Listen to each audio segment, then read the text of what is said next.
Tax Masters, Common Grounds Bistro, Farmers Insurance, Looking Glass Salon, Haven Motors, Duncan Family Chiropractic, Whitaker Building Supply, Victor Heating and Cooling, Quick Tan, VIP Real Estate, Rainbow Siding, SBU of Salem, Dr. Emmett Reary DOC, Mowbray Excavating, D&D Supply, American Family Insurance, Conway Construction, and Your World Today. Now Salem Tiger Sports on KSMO Radio and online at ksmoradio.com.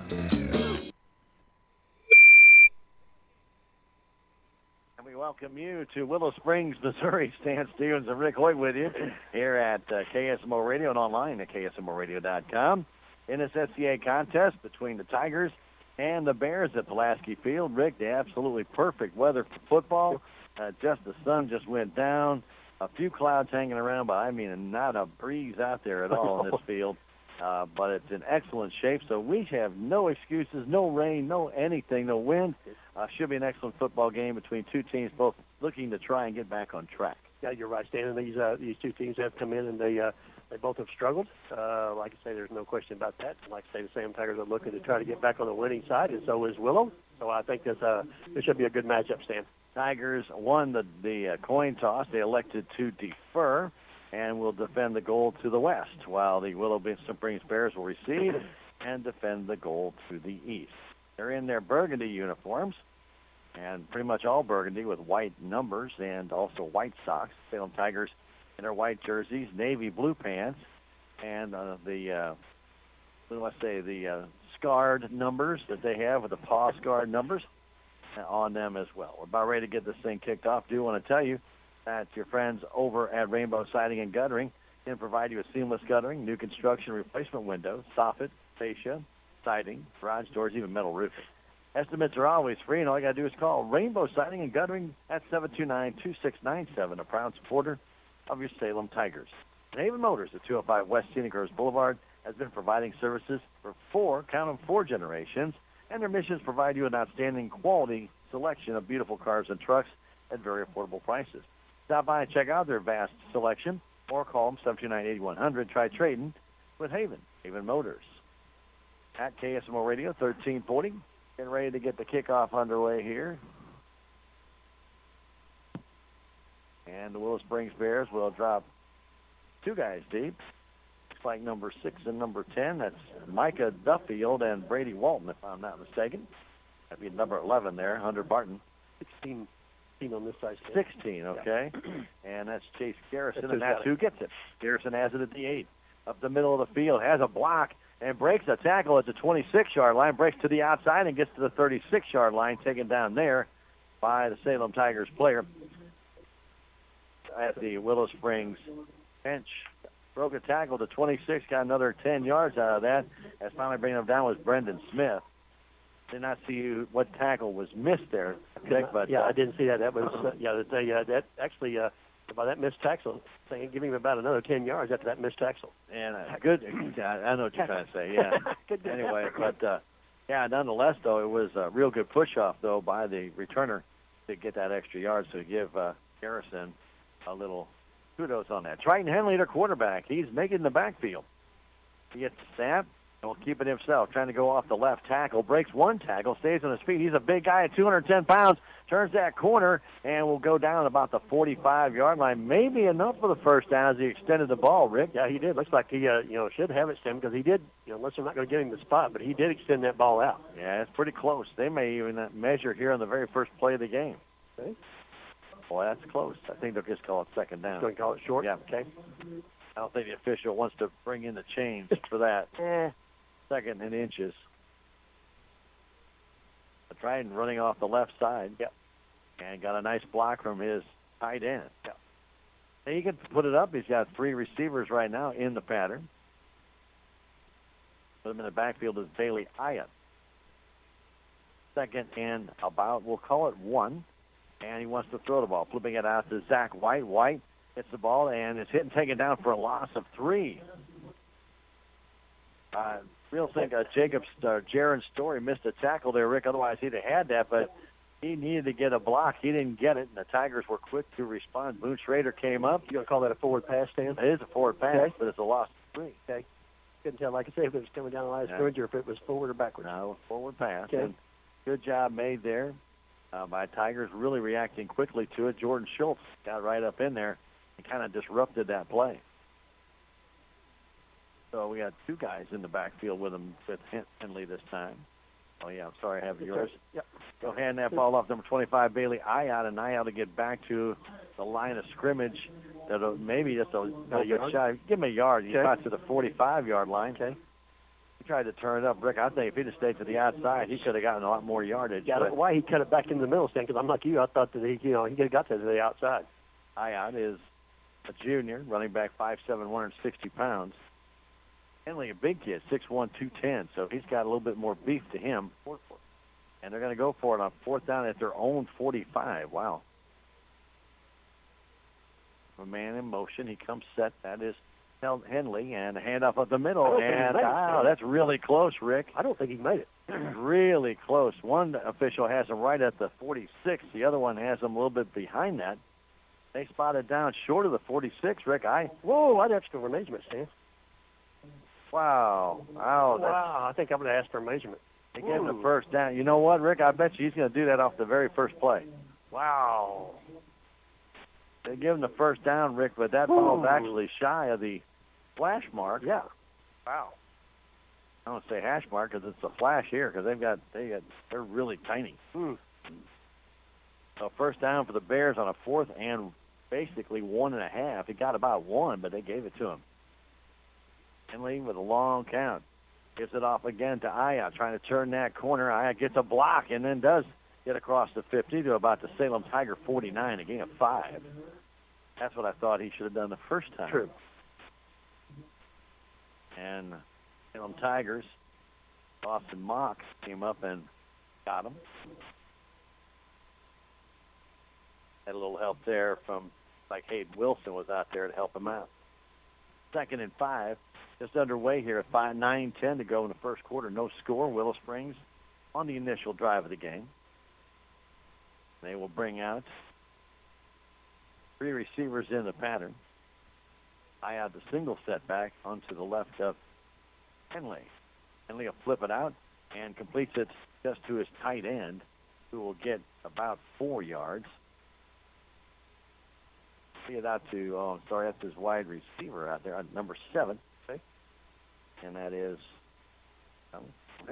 must be number 1, John Baker. That's a funny-looking one. That's got to be 1, Rick. 7. He said 7 even over there. Now, there's a 1 going out there now, Stan. Well, he's a slot back. We don't know who 7 is. Uh-uh. Well, he got 4 yards. Let's see if we can find out. 2-by-2 on the pattern right now, and the Salem Tigers jump offside. He didn't cross the line of scrimmage. Helmet did, kind of the neutral zone. Salem will come offside, and the Bears will get their second first down. One of the questions that I asked Coach Mack this week was about the penalties, that we've got to stop taking those drive killers, but this one was a drive saver for possibly Willow Springs. It gives them an automatic first down, moves the ball to Salem 39. So, yeah, there's number 1 there, so I don't have any idea who number 7 is. Let's see if I can find out who 7 is for a minute. Well, they should just run over Tom. Yeah. But they won't. Yeah. Brady Walton kicks wide to the left side. Wide to the right side goes Zach White. I have the single setback. And instead they're going to give it off to the inside man trying to turn to the outside. And a nice move coming back in outside is Chase Garrison. And Garrison will pick up about 6. Time moving from left to right. He broke a tackle at about the 37-yard line. Was able to get down to the Salem Tiger 34. And almost a 6-yard gain. Second down, we're going to call a long 4. That's a good run. It was a good run. He made a nice cutback, Stan. Harrison, a 5'5" senior, just 140 pounds. So they have very small running backs, Rick. Yeah. And you got Henley back there at 210. He's the quarterback. He's running the show. Yeah. Chase Garrison, single setback, gets it again up the middle, and Jace will get a yard, maybe 2. Get up to about the 32-yard line of Salem. See a gain of about 2. Still going to need at least 2. almost 3. Third down, let's call it about 2.5. Stand ball in on that tackle. Jordan Schultz with a little help there as well. It's obviously 2-down territory for Willow Springs. Rick, we've already seen it. We expect that to happen. 2 receivers wide to the left side, White and also Brady Walton. 2 men in the backfield. Back to throw. Henley gets pressure, fires across the middle, and it's incomplete. And a good hit by Caden Campton on Zach White. Zach White kind of came right in the middle of the field and kind of pulled up. He heard footsteps. Heard his alligator arms, huh? Yeah, he had those arms start to go out. Man, I hear somebody coming. He pulled him back in. You hear Caden coming. Yeah, absolutely. Hey, Duncan Family Chiropractic at 216 West 3rd Street in Salem is proud to support our Salem Tigers. For your chiropractic needs, see Dr. Amber Duncan, Duncan Family Chiropractic, 729-2321. And be listening for a big announcement coming very soon from Duncan Family Chiropractic. 4th down, we're going to call it 2.5 still. 5 receivers, naked backfield. And keeping it is Henley up the middle. Henley breaks through for the first down, gets down to the 27-yard line. It'll be a gain of about 5. Little fake handoff to John Baker coming across, and then he kept it himself. And I saw a little film on them when they played Marionville, Ricky, and they ran that play a lot. He just, like say, all he does is kind of just fake it in there, stand, pull it back out, and take off himself. Well, as big as he is, he's a load. Yep. Tigers could not pull him down in time, so another first down for the Bears at the Salem Tiger 26.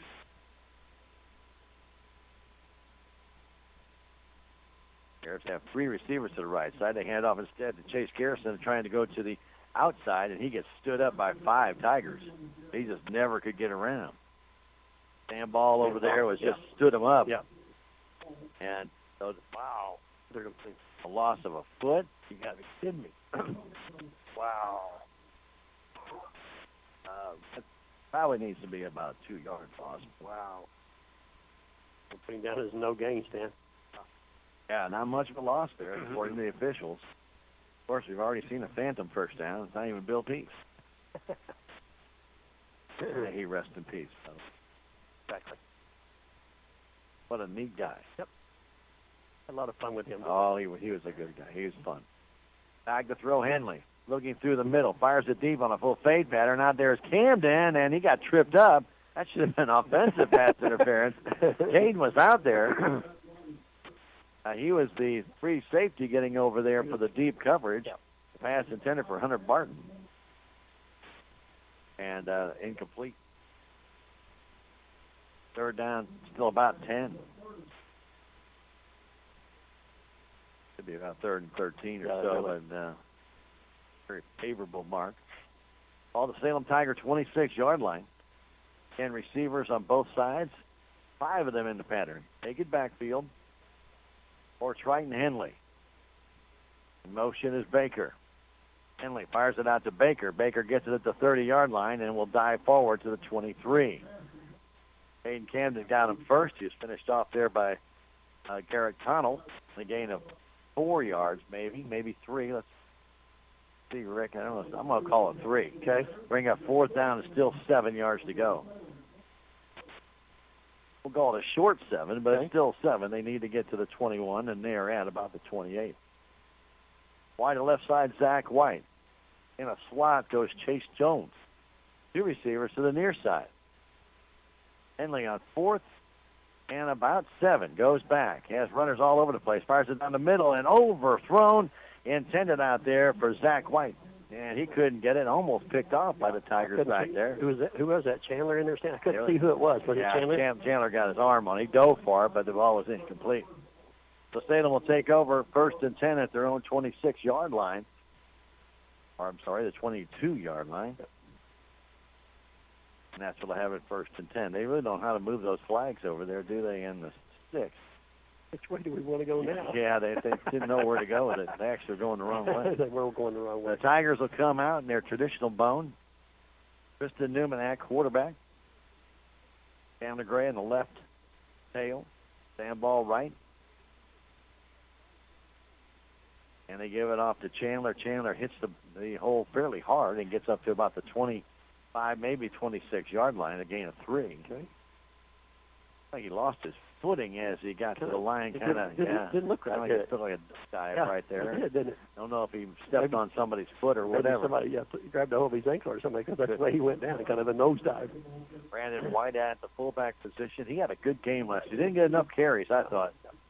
But he was a bit of a force. Yeah, he think was. The Tigers used him to some advantage tonight. And keeping on the option is Newman, trying to turn that corner, and he will get nothing. He'll get no gain. Newman tried to keep it go outside, and coming up making a nice tackle was Chase Garrison. He cut him off, so no gain, third down, and still about 7 for the Salem Tigers. He needed a block out there. Rick didn't get it. Just didn't get it. Like I say, it just seemed like it just took forever to get out there, Stan. And like I say, he needed one block to get to the outside, and he just didn't get it. 3:27 to go in this first quarter, buddy, and talk about fast. I like it. In the bone. Tigers, 3rd and 7. Give it to Sam Ball. Sam trying to find some kind of hole. He'll get about 2, maybe 3, and the Salem Tigers will be forced with a 4th down and long, and they're going to have to punt. Yep. Not much on that drive, Rick. It wasn't much there on anything, Stan. Hoping the Tigers would come out with something a little bit more aggressive, and that just didn't happen. As stopping back deep will go John Baker.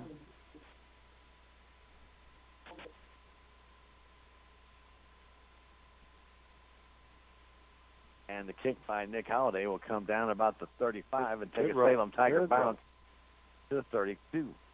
That's where it'll be downed, and that's where the Willow Springs Bears will take over. 1st and 10, a high kick by Nick, but angled toward the sideline, and no return. As they had Zach White and, of course, and John Baker back. Hey, Whitaker Building and Supply in Salem, what you know, they handle a large selection of gray seal paints and enamels, interior doors, plumbing, electric, so much more, including exterior needs like bricks and concrete slabs and blocks. Stop by, see them today. Whitaker Building Supply, out in Bab Lane, 7295155. Remember, starting October 1st, they will be closed now on Saturday. Whitaker Building Supply. Okay? Remember that. Remember. 2:37 to go. You're going to have to go to the light. Yeah. Sorry. I hear that said all the time. Sorry. And the handoff up the middle and trying to find a little bit of running room for the Bears and getting about 3 yards was, I think it's Hyatt. It is Hyatt. Hyatt. That's Bailey Hyatt. I-O-T. Connell makes the tackle for Salem. It's 2nd down and 7. Bears have had the best of play so far, but did not score. We're going for it on 4th down. And I had the single setback. 3 receivers to the left side. Bryden Henley, just a junior, takes the low snap, wants to throw, fires the ball out, and it is going to be intercepted by Gray, I believe. Did he drop it, Stan? Oh, he did drop it. Yep. Oh, he had that ball. Rick couldn't hang on when he went down. Yeah, hit the ground and come out. Boy, that was a good read by Chandler, and he got right in the way of Tafton Thompson, just a freshman at 5'10" and 150. Yeah. And Chandler had it in his hands, and then but he hit the ground, he lost control. Yep, just couldn't hang on to it. That put the Salem Tigers right at the 50-yard line, had he been able to hang on to that. 1:50 to go in this first quarter, no score. And 3 receivers to the left side. 3rd and 7. Only back to throw. Getting a little bit of pressure. Fires it down the middle, and it's caught and held onto by John Baker at the Salem Tiger 43-yard line. Heck of a pass. Nice catch, too. All the way from the 33. Let's see if they do put it down to, where are they going to put it? 42? 42. All right. That's a 25-yard gain and a 1st down for the Bears. That was a heck of a catch by Baker. Nice catch, nice throw. And coverage by Boone Schrader. He was right on him, but the throw was to the inside where Boone could not get to the ball. Couldn't get it. Baker brought it down. Going wide to left side, Zach White. In the slot, Baker. 1st and 10 from the Salem Tiger 42. And Henley will keep it himself. Henley breaks the tackle at the middle and will get about 8 down to the Salem Tiger 34-yard line. 5th at the bottom of that tackle. Brendan with the tackle. Chandler Gray down there as well, but a gain of almost 8.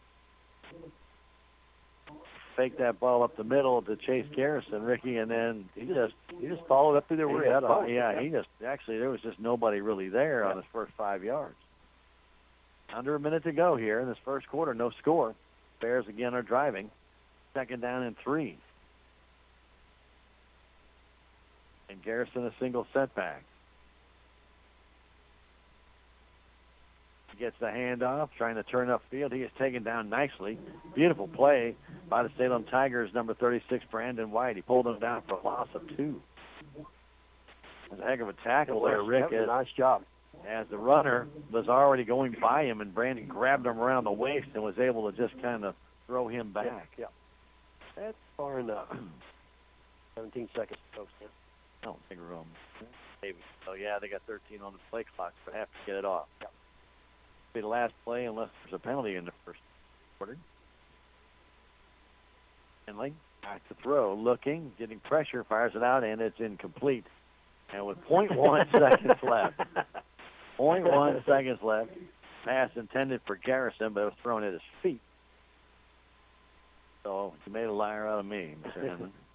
That was 0.1. I think it was put the pressure on him out there, Stan. I think it was number 36, Brandon White, coming from that right side, right end out there, and he was putting the pressure on him. He had to get rid of that ball. I also believe from the other side, Hayden Wilson was coming in. Too. Looked like we had kind of coming together with him. coming a linebacker blitz going off the left side. This is 4th down, by the way, and 6.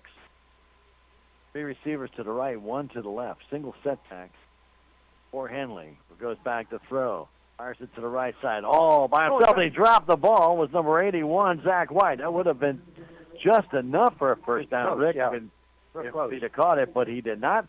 The Salem Tigers will take over in this first play of the second quarter from their own 37-yard line. No scores. We played 1 quarter. We'll come back in 1 minute. This is Salem Tiger football on KSMO and online at KSMOradio.com. Open a Progressive Ozark Bank checking account today and receive a free stadium blanket. Progressive Ozark Bank makes switching banks easy with 3 great checking accounts to choose from. You will also receive a new debit card the same day you open your account, issued instantly with no waiting. Plus enjoy free internet banking, free mobile deposit, free bill pay, and enroll in e-statements and receive cash back. Banking with us is a refreshing experience. Progressive Ozark Bank, FDIC insured, an equal housing lender.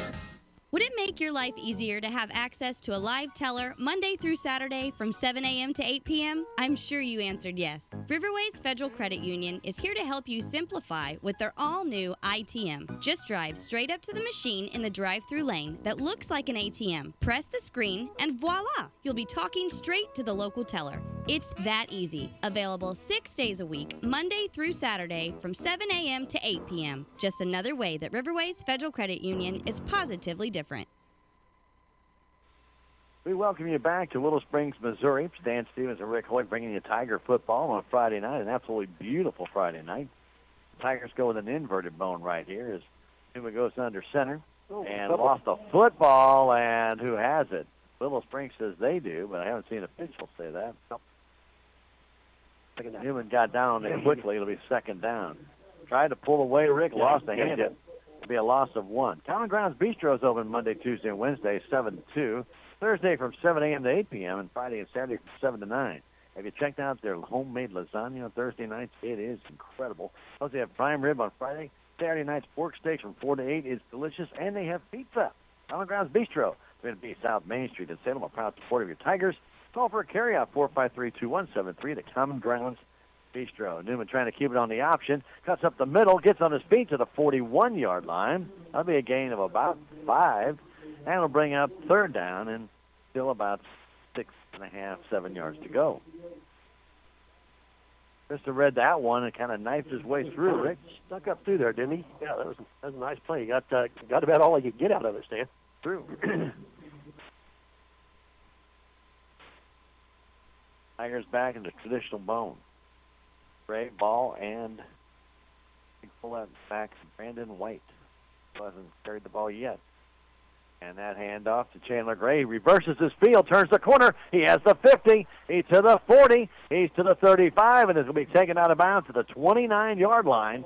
A nice run by Chandler Gray. He got jammed up, Rick. Yeah, he did. Right at about the 43-yard line. He goes all the way from the 40 to the, I think a mark at 29. Yes, 29. 31-yard gain and a first down for the Salem Tigers. I was looking on the sideline That's what here, I and was the looking ball's at. out in the middle. Salem's first down. First down. Yeah, nice job by Chandler staying to bounce that to the outside because there was nobody out here. That was a nice He run. came back across the field. Yeah, he came all the way back across. Nice run by Gray. On the near hash mark. Newman keeps it himself on the option and should have gotten rid of that ball quickly, but it looked like a broken play, Rick. It didn't look good, did it? He was going to pitch it to Sam Ball. Sam had no distance They were between right him and beside Tristan. each other. Yeah, there's no Yeah. distance there, so it'll be a loss of 2. It'll bring up almost loss of 3. Wow. It'll bring up second down and 13. Yeah, that was a little bit like a little confusion Just there. didn't look right, did it? Back in the bone again. Newman gives it up the middle to Brandon White, his first carry, and he gets 4. Get up to over the 29-yard line, to about the 28. It'll bring up third down and 9. Don't have the down marker in the right place, Rick. So the ball near the 28. He's a at the yard 29, short. yeah. Don't look at him to know where the game is. He's a little lost. Yeah, sure. On the far hash mark, Newman wants to throw the ball, looking downfield. Has Schrader. Now he might want to run it himself, trying to take it up against the grain, and it'll get down to about the 23-yard line. It'll be a gain of about 5.5 to 6. It'll bring up fourth down and still about 3.5 to 4. Fourth down. So they got to get to the 19. They marked the ball at the 23. It's fourth down. Did you send Holiday in, Stan? Yeah, we might. I was going to say, with this, everybody's going up there except Nick. He's not ready. Only got 12 seconds. You got better hustle. We're going to try a 40-yard field goal. You better call timeout. And now it's going to be 45. They just took way too much time, Rick, getting that in. No, you got to make a decision and go, huh? So they decided to go for the field goal, but unfortunately, Nick Holiday was on the far side of the bench, and Austin Mock had the, we'll just call it the play set, and the rubber play set, and he was getting out there, but he wasn't there, and they were getting out of the huddle to go to the line. Yeah. So a little bit of issue there. We're going to leave it right here and tell you, when it comes to heating or cooling your home, Victor Heating and Cooling in Salem can take care of you. They are your local Lennox and water furnace geothermal dealer. They're family-owned. They've been doing business since 1934, and they can help you right now with servicing on your air conditioner or now furnace, Rick, at that time of year. You call them for a free estimate, or if you want to find out more maybe about a heat pump or something different, give them a call. They can help you out. 729-4332 or stop by 301 East 4th Street in downtown Salem. Victor Heating and Cooling. Nick Holiday will attempt a 40-yard field goal. Here from the near hash mark to us, it's going from his right to left is how he's going to have to fade this ball. Yep. No wind, Stan? No wind whatsoever. Mock will hold. Holiday ready. Snap is back. It's a good one. Holiday's kick is up. It's long enough, and it looks good, Rick. And it is good. A 40-yard field goal with plenty. He had plenty of leg on that one, didn't he? And Nick Holiday gives the Salem Tigers a 3-0 lead. That was good from a little bit deeper than that, Stan. Yeah, he could have made that one from 45 easy. Yeah, that was. But that one definitely right through the upright. Yeah, we could see that one go through, couldn't we? Yeah, we didn't have any problem. It wasn't over the. No, it was right. Like I say, we've seen it inside the upright. 40-yard field goal by Nick Holiday, 3-0. Salem Tigers get on top after a scoreless first quarter by each team. But again, Rick, we look back, Willow Springs has had the better play in this one. Yeah. Tigers with one big run by Chandler Gray, and they have got on the board. Yeah. It's like I say, on that 32-yard run by 32-yard run there by Chandler Gray, Stan, set that all up for that field goal right there by Nick Holiday. Salem with only one first down. That was it, and that was enough to get some points on the board. For the Tigers, Nick Holiday will kick it off. Stopping back deep will be John Baker to the right side, and deep is Chase Garrison to the left side.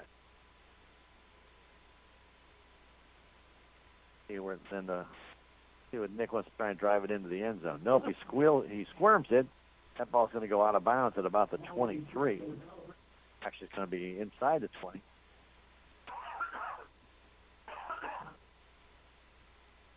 Flag goes down. Yep.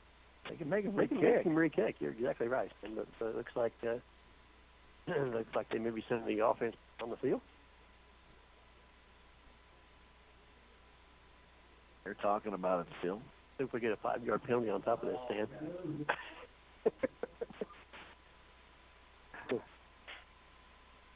Yeah, they are.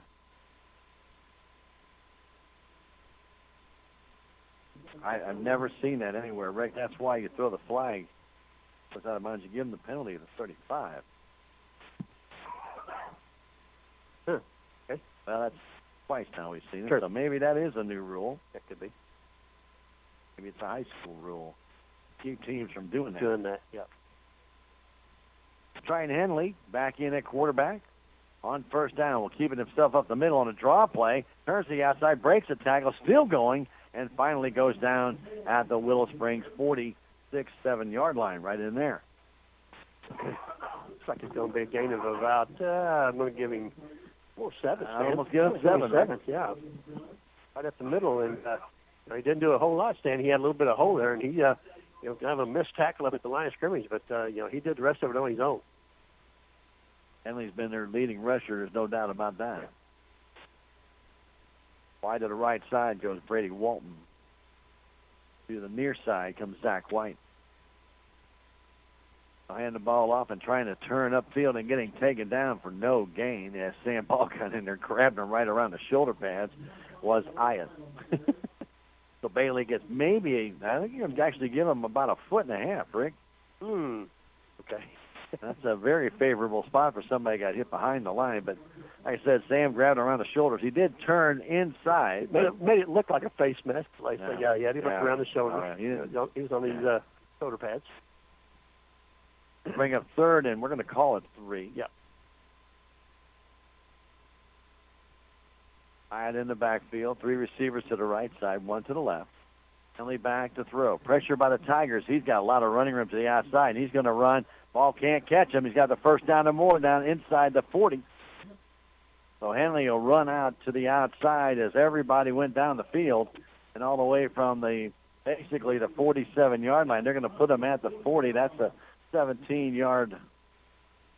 It'll be 13. 13-yard run. 13. Yeah. Well, I thought they were moving. Yeah, I did Rick. too. When I seen that, I looked up and I thought, no, they didn't. That's why I kind of hesitated there. It looked like the one guy was putting it down closer to the 35. I thought, no.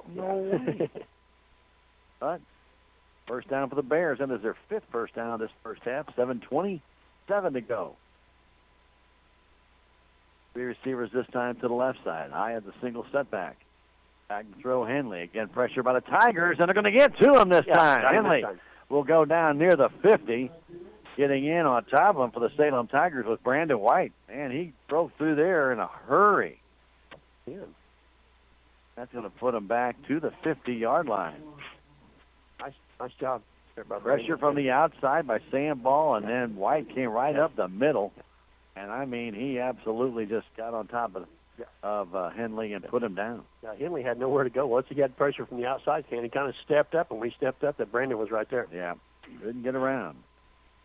5 receivers in the pattern. Naked backfield for Henley. Brighton takes the snap low, wants to throw down the field, fires it deep. There's a man open. He is there. He's got it at the 15-yard line. All the way down to the 13 is where they'll spot him, and that's going to be a 37-yard completion to number 20, and that is Wyatt Crudgington. He got behind Mock, Rick. Yeah, he did. Mock was watching the play, and that got him because Crudgington just kept going down the sideline. Another first down for the Bears, and they're at the 14. All the way from the 50 to 14, 36 yards. Yeah. First marked them down to about 12.5, and then they backed them up. Okay. Henley again with 5 receivers, 3 on the right, 2 to the left. Again, naked backfield. Comes in motion, keeps it himself, trying to go off the left side. He's not going to get anything, really. He's going to go down. Good tackle made on the play by the Salem Tigers, Jordan Schultz. He got him around the ankles. able to trip them up for no gain. Yep. No gain. Okay. Actually, a loss of 1 now. Okay. They put them down right at the 50. Okay.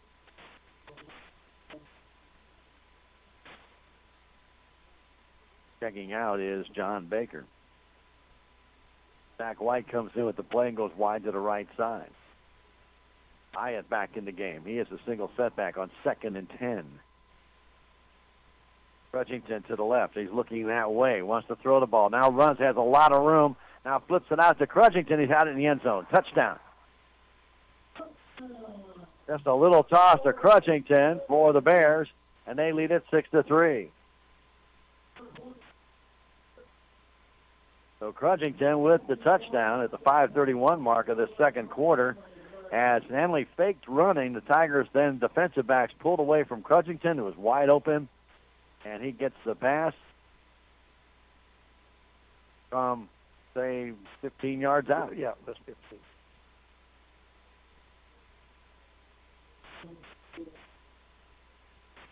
Henley will try for the extra point.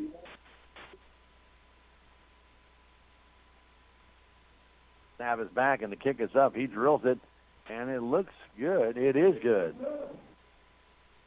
Henley with the point after, and the Willow Springs Bears jump on top, 7-3. Well, Rick, that was a nice realization by Henley. He could have ran toward the end zone. I don't think he would have made it in, but then saw when the defensive backfield of Salem, the safety and the defensive back came up to greet him. He just flipped it in the air to a wide open Crutchington, 15-yard pass, and the Salem Tigers trail in this one by a score of 7-0 after the extra point. 7-3. Oh, yeah, 7-3. Forgot about that 40-yard field goal. Sorry about that.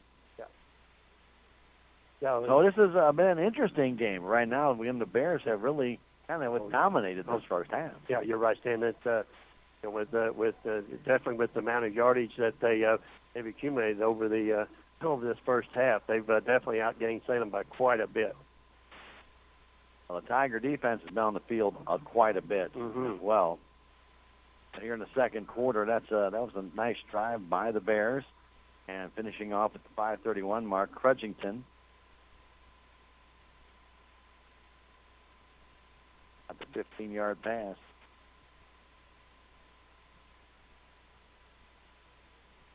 And the point after. The kick is a short one, comes down. Thinking by the Tigers at the 22-yard line. That's Gray. Gray turns the corner, spins, gets flipped upside down at the 37-yard line. And that's where Salem will take over 1st and 10. Well, the Tigers are going to have to get something going up there. They're going to have to get some offense. You're right, Stan. We're going to have a drive, like you say, to let that defense rest, because they've been out there pretty much this whole first half. Conway Construction can handle all of your new home needs, building needs. There'll be concrete work, home additions, room additions, decks, siding, tile, wood floors, roof. They can do it all. No job's too small. Call Randy, 247-6468, 247-6468. Handoff up the middle, and a nice run by the Salem Tigers. I believe that's going to be Brandon Wade. Good. I believe. And I believe I was right. Yeah. Gain up to the 41-yard line, a gain of 4. Yes, sir, Rick. Gotcha.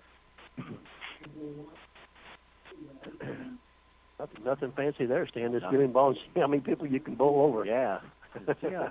Bowling. That's right. Bowling for Brandon. On the far hash mark. On 2nd and about 6. I think Newman this time keeping it himself. I don't know, he might have given it off to Brandon. He may have fumbled that ball. He did. I think he did. did. Yep, he fumbled the ball and they got it down. Is the Willow Springs Bears at the Salem Tiger 45-yard line. I'm not sure that John Baker came up with it, but Rick, I'm not sure he ever had the ball. That's why I didn't know who had it. True. But Baker comes up with it. Almost come out of there early, Stan. I didn't see it come out of there. Well, that's why I kept looking, because it looked like White was going to carry it, but he didn't have it. Yeah. It looked like Tristan was supposed to carry it, and he didn't have it. Nobody had it, except for Willow Springs. And at the Salem Tiger, 46-yard line. Henley with Ayat back there. Rolls to his left. Fires it all out, and it is incomplete. Pass intended down the sideline for number 43, and that's Chase Jones. Kind of led him just a little bit too much. Yeah. Now, Southwest Baptist University's campus in Salem provides a quality higher education right here at home. If you're a resident of Dent County surrounding area, they do offer degrees in nursing, the RN Bridge program, criminal justice, and elementary education. For more information about the degrees and programs, you can contact admission counselor Chris Welch.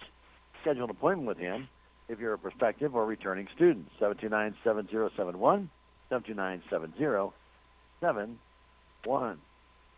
4 receivers in the pattern. And the single setback, they do hand it off to him, and trying to turn upfield and getting very little was Ayat, and it's taken down there by the Tigers player. Looks like number 53 of the Salem Tigers, that tackle, Aaron Pollard. Yeah. Not going to give him anything. No gain. Good read by Pollard. He took Ayat down before he could cut upfield. Yeah, he just kind of got off the block there, Stan, and made the tackle. Last first half, Rick. 4 minutes left to go. 7-3 Bears. Again, 5 receivers in the pattern. Henley back to throw. Looking somewhat deep. Now it's getting a little bit of pressure. Rolls to the outside. Fires it across, and it's short. Incomplete. Yeah. Ball intended out there, I think, for Chase Jones. Oh, that's actually the Ayat. Went out of the backfield. Okay.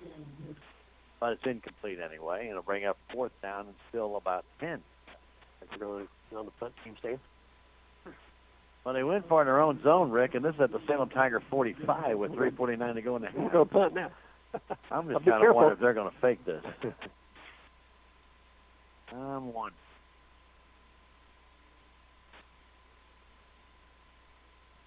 Newman will drive deep.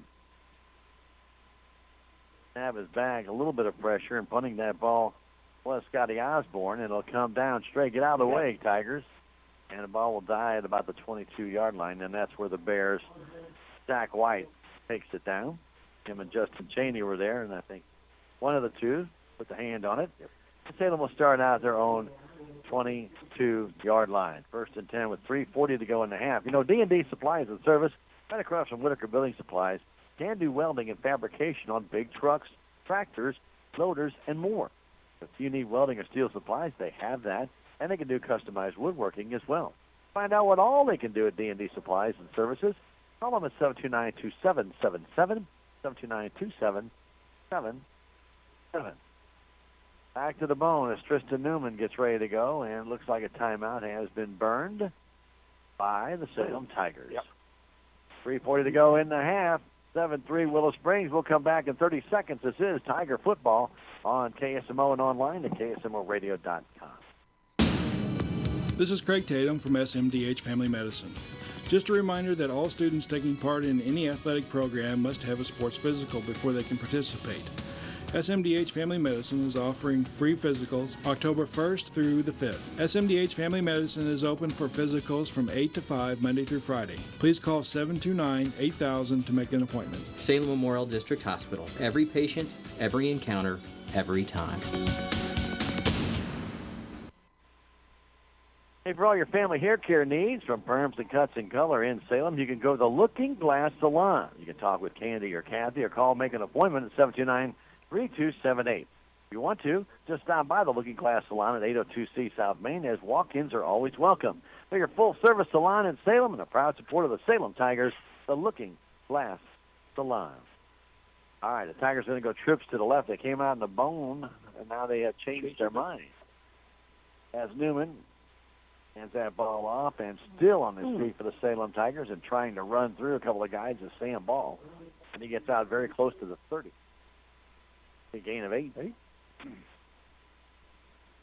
And was just fighting for every yard he could get right there. Somebody had a hold of his, I couldn't tell who had a hold of his foot, and he was just dragging him through their way. Probably fighting him for a good 4 yards before he went down. Brings up 2nd and 2. The Tigers are burning a lot of clock here.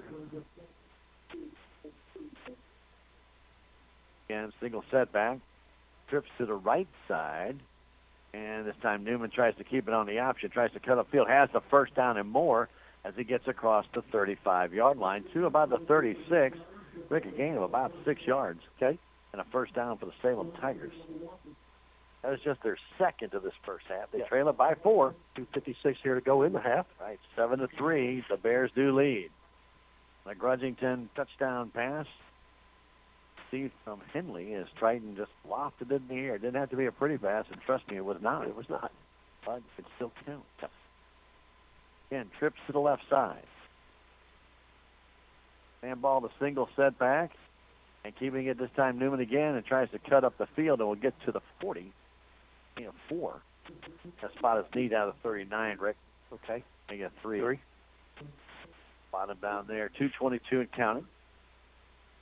Tigers again swapping out a lot of players here. As back in the game comes our big fullback, Brandon White. Looks like Tigers go back to the bone. Yep. On 2nd and 7. Ray, White, ball in the backfield. Newman, long snap count, gets at the ball. Sam Ball trying to, again, knock over people. Picks up about maybe 5, 6, maybe 6. Depends on the spot here, Rick. And it's going to be very close to the 45. We'll give him Yeah, 6. go ahead and give him 6. Yeah. 3rd down and 1 with 1:40 to go in the first half. Again, too long in the huddle. So you should have 2 plays called here. Get right back up there, and Willow Springs would not be ready. Instead, we've burned off about 20 seconds. 3rd and 1. Newman on the inside handoff, the ball. Big hole on the left side. He's got the first down out across the 50 to the 49-yard line. 6 more, Rick, and a first down. I haven't seen Salem try that inside handoff in a while, and that one worked on the delay. And Salem changing out players, going to go with the trips formation. And Fox, who had stopped at front, had stopped for the first down, now running again.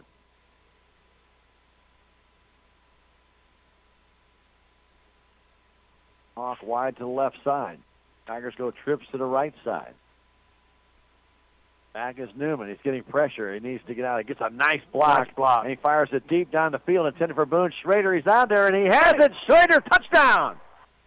Boone Schrader on a, basically a 49-yard touchdown throw by Newman. And, Rick, I don't know who gave him the block to set it up in the backfield. I was trying to see who peeled off too, saying to pick up that because he was going to get sacked if he hadn't got that block. So Schrader, the 49-yard touchdown reception. Wow. Well, Coach Max said they were going to throw the ball a little bit more. And they did. Sure. Kick in for the point after. Oh, snap. Kick is up. Boy, he blasted that one, and it looks good. It is good. That one went. Where'd it go, Stan? Back over the track. And this is a deep track. I'm serious, Rick. That ball went way up and way over the filming out there, way over the yellow line, and probably to the back end of the track. Didn't let up, did he? I don't think so. I think he's going for the 50-yarder. With 54.9 seconds left, 55 seconds left to go in this, the second quarter. The Salem Tigers go on top by a score of 10-7 on the 49-yard, virtually 50, but we have to call 49. It wasn't at the 50.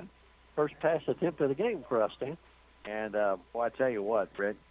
I wish I had got the blocker, Stan. Boone, I do too. Boone had actually a triple coverage, and the ball was just a smidge underthrown, and the guys ran right past Boone. Boone seen it. Boone adjusted to it, Stan, and the defense did not.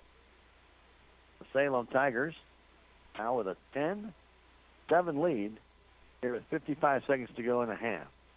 And Holiday will kick this one deep down the middle. Coming down, and they let it go. Wow. That was interesting. I thought Garrison was going to catch it. He just let it go. Yeah. And so, with obviously no time comes off the clock, Salem Tigers defense will come back on the field. What a nice play, and the Tigers getting the touchdown. Again, the 49-yard pass to Boone Schrader from Tristan Newman. And, Rick, we've been waiting for something like that to happen for quite a long time, but got to give credit. Tigers got the block they needed, and the play was made. The replay. I still would like to find out who made that Well, I know block. there was a 2 at the end. And then off to Ian. Ian trying to turn the corner, and he'll get a yard. Taken down there by Pollard. And Gray was up there as well. I don't know if it was Chandler Gray. It had a 2 on the end. So whoever blocked had a 2 on the end of their number. So that's all I could see. Yeah, that's true. But I'm thinking it might have been It could have been Chandler. appealed back off of by Nate Case, but I don't think so. I'm like you. I'm thinking more of Yeah. maybe Chandler. I think it's probably Chandler. So anyway, but he gave him the block. They gave him a chance to throw the ball. 20 seconds to go. I think Willows might just be content to run it out here. They're going to throw the ball. Going to fire it across the middle and almost intercepted by Caden Camden. Pass intended out there for number 43, Chase Jones. like it was intended for Camden's. Almost. It's thrown closer to him. Yeah.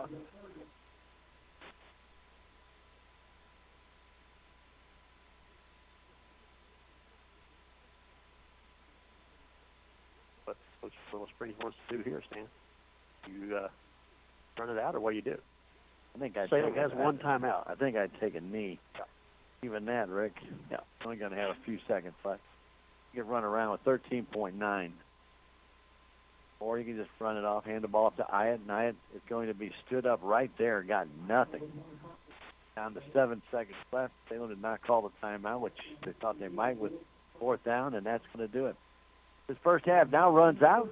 A quick first half here at Willow Springs, Missouri. The Bears dominated for the most part, Rick, but the Salem Tigers lead it at halftime by a score of 10-7 on the strength of a 49-yard pass from Newman to Boone Schrader. Boone caught that ball about the 13-yard line. Nice pass by Tristan, and then he was able to actually just kind of just trot in the end zone with nobody there. Even though the other guys had ran past him, they were looking for the ball.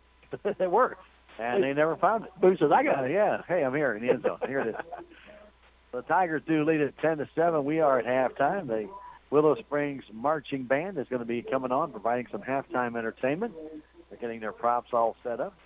And we hope you'll stick around, and we'll give you some stats when we come back. I do want to tell you earlier today, the Cardinals did lose. It was 8-4, I think was the final. I think to Chicago. They have 2 games left. It all depends on what happens tonight with the Dodgers and the Giants. And that'll be a late game out on the West Coast. But the Cardinals will not be eliminated tonight, but their magic number of being eliminated will be at 1 tomorrow. True. So they will have to win both games virtually, still have a chance. And the Dodgers will have to lose at least 1 for the Cardinals to have a chance. So not that that can't happen, because it can, but, boy, after today's loss, pretty devastating for the Cardinals. Now they lost 4 games in a row when they truly counted here at the end of the season. Exactly. So anyway, we'll have Cardinal baseball for you tomorrow. No Missouri football. They have the bye week. We'll come back with stats from this game when we return in 3 minutes. It's Tiger football on KSMO Radio and online at KSMORadio.com. 10-7 Salem. There's a lot to do at the newly renovated Salem City Park. Headlining the activities is the totally rejuvenated Alice Lou Craig Municipal Pool that offers visitors and residents of all ages a full day of fun. The park also includes a brand new splash pad adjacent to Billy's Playground, Salem's new all-accessible playground where children with different abilities can play together. The park has numerous ball fields as well as pavilions that are available to rent for private outings. For more information about the Salem City Park, visit the Salem Park and Recreation Facebook page online. This is Joe Brand with Edward Jones. Today's interest rates are creating real challenges for many Americans who live on a fixed income. Edward Jones has been helping individual investors like you for more than 130 years. If you have money coming due soon and want to hear about alternatives to possibly increase your income, help reduce your tax bill, or invest for growth potential, come see us at Edward Jones, 911 South Pershing, or call 729-3831. Edward Jones, member SIPC. There's a place for do-it-yourselfers with everything for your car or truck. At K&H Auto Supply, get Krylon Rust Tough Paint for $4.99 each. You can also get the Performance Tool Spray Gun for $69.99 and pick up JB Weld, Quick Weld, and the original just $6.99 each. Stop by K&H Auto Supply, your Parts City Auto Parts store right here in Salem. Parts City. Yeah, Parts City. Parts City. Reality check number 31. New cars can go from 0 to 60 in 6 seconds. Why can't new car loans move like that? At Town & Country Bank, we have a solution for that. We may look like typical bankers, but when it comes to car loans, we're downright speed demons. We approve loans in record time, so you can get that new baby on the road ASAP. And by the way, you really do look good in that new ride. Town & Country Bank. Smart, friendly solutions. Member FDIC. When you need your oil changed in a hurry, stop in at Knight Auto Care's Fast Lube at 307 Highway 3272 East here in Salem. Their full-service oil changes include up to 5 quarts of Valvoline oil and oil filter, plus an 18-point checklist where their service technicians check your lights, tire pressure, filters, fluid levels, and more. Tuesday's Ladies' Day, where ladies get $2 off their Fast Lube service, and Wednesday is Senior Citizens Day, where they get $2 off their Fast Lube service. To find out more, stop by Knight Auto Care Center's Fast Lube on Highway 3272 East in Salem, or give them a call at number 729-5815. Country Mart Pharmacy in Salem has 3 different types of flu shots. Flu Zone Quad is recommended for all ages. Flu Block Quad is recommended for 50 to 60 years of age, and Flu Zone High Dose is recommended for 65 years and over. There's no copay on Medicare and Medicaid, and some private insurance is accepted. The flu shots are administered by a certified registered pharmacist. For more information about the flu shots, call Country Mart Pharmacy in Salem at 729-4091. We welcome you back to Willow Springs, Missouri, to Pulaski Field. Stan Stevens and Rick Hoy bringing you Salem Tiger football. And right here at KSMO Radio 1340, we want to thank all of you for joining us for Tiger football. This is Game 6. Rick, I mean, how fast does the season go? Salem coming in 2-3, Willow coming in 1-4. This is obviously it's a big game for both teams, and to even have a chance at the SCA, you're going to have to win this game for Salem. For Willow, they're already out of the running because they are 0-3 in the SCA. But for Salem to have a chance, they have to win this game and then get a lot of help. Yeah. However, Ava coming in already 3-0, if they win another game, and they're probably on their way to doing so because they are a very good football team. But they would have to lose two and then look to see what happens. But this could have been and still has the opportunity to be a crazy year in the SCA. So never know what's going to happen. But again, for Salem to have a chance, they will have to win this game today. It's hard to believe it, but they only got 3 games left after this in the regular season. Yeah, true. 3 games. Almost in October, ain't we? We're kissing on it right here. Right close. But the idea is that's how important this game can be. I know it's Game 6, and you're thinking the season just got underway, and really it did. But we talk about this with high school sports, all of it. It goes by so fast. Like, for example, our lady softball Tiger season will come to an end next week, the regular season. Seems like they just got started, huh? They did just get started, but they will end next week. They've got 3 games next week at home, St. Clair, Alton, and Union. We'll be bringing all those to you on KSMO Radio. Then they have the Raleigh Invitational that weekend before district play begins the following week. So if you want to get out and see the softball Lady Tigers, you better better get out. You better get out there next week because you won't have a chance to. And the volleyball season is a little longer. That goes to the middle of October. But still, you want to go see the Lady Tigers, who played very well last night. Did lose to Mountain Grove, but they played a very good match. Both of them and the JV won their match while the varsity lost 25-22 in their first game. And then Mountain Grove really started to show their experience because a lot of the girls, the Grace Moore girl who's been around 4 years, and she's very, very good. She was leading the charge. And then they have a sophomore who's outstanding, and she can really hit the ball. I can't remember her name off the top of my head, but she's an outstanding player. She's going to be one to reckon with. She's tall, and she has the kind of cannon that Patsy Felkerson had. Oh, when she goes up and hits the ball, you're going to know it. And so, she drives it hard. So anyway, it'd be interesting to watch her in the future. But like I said, volleyball is going to be wrapping up in the middle of October, and of course, football will go on into November if you win your first round of districts.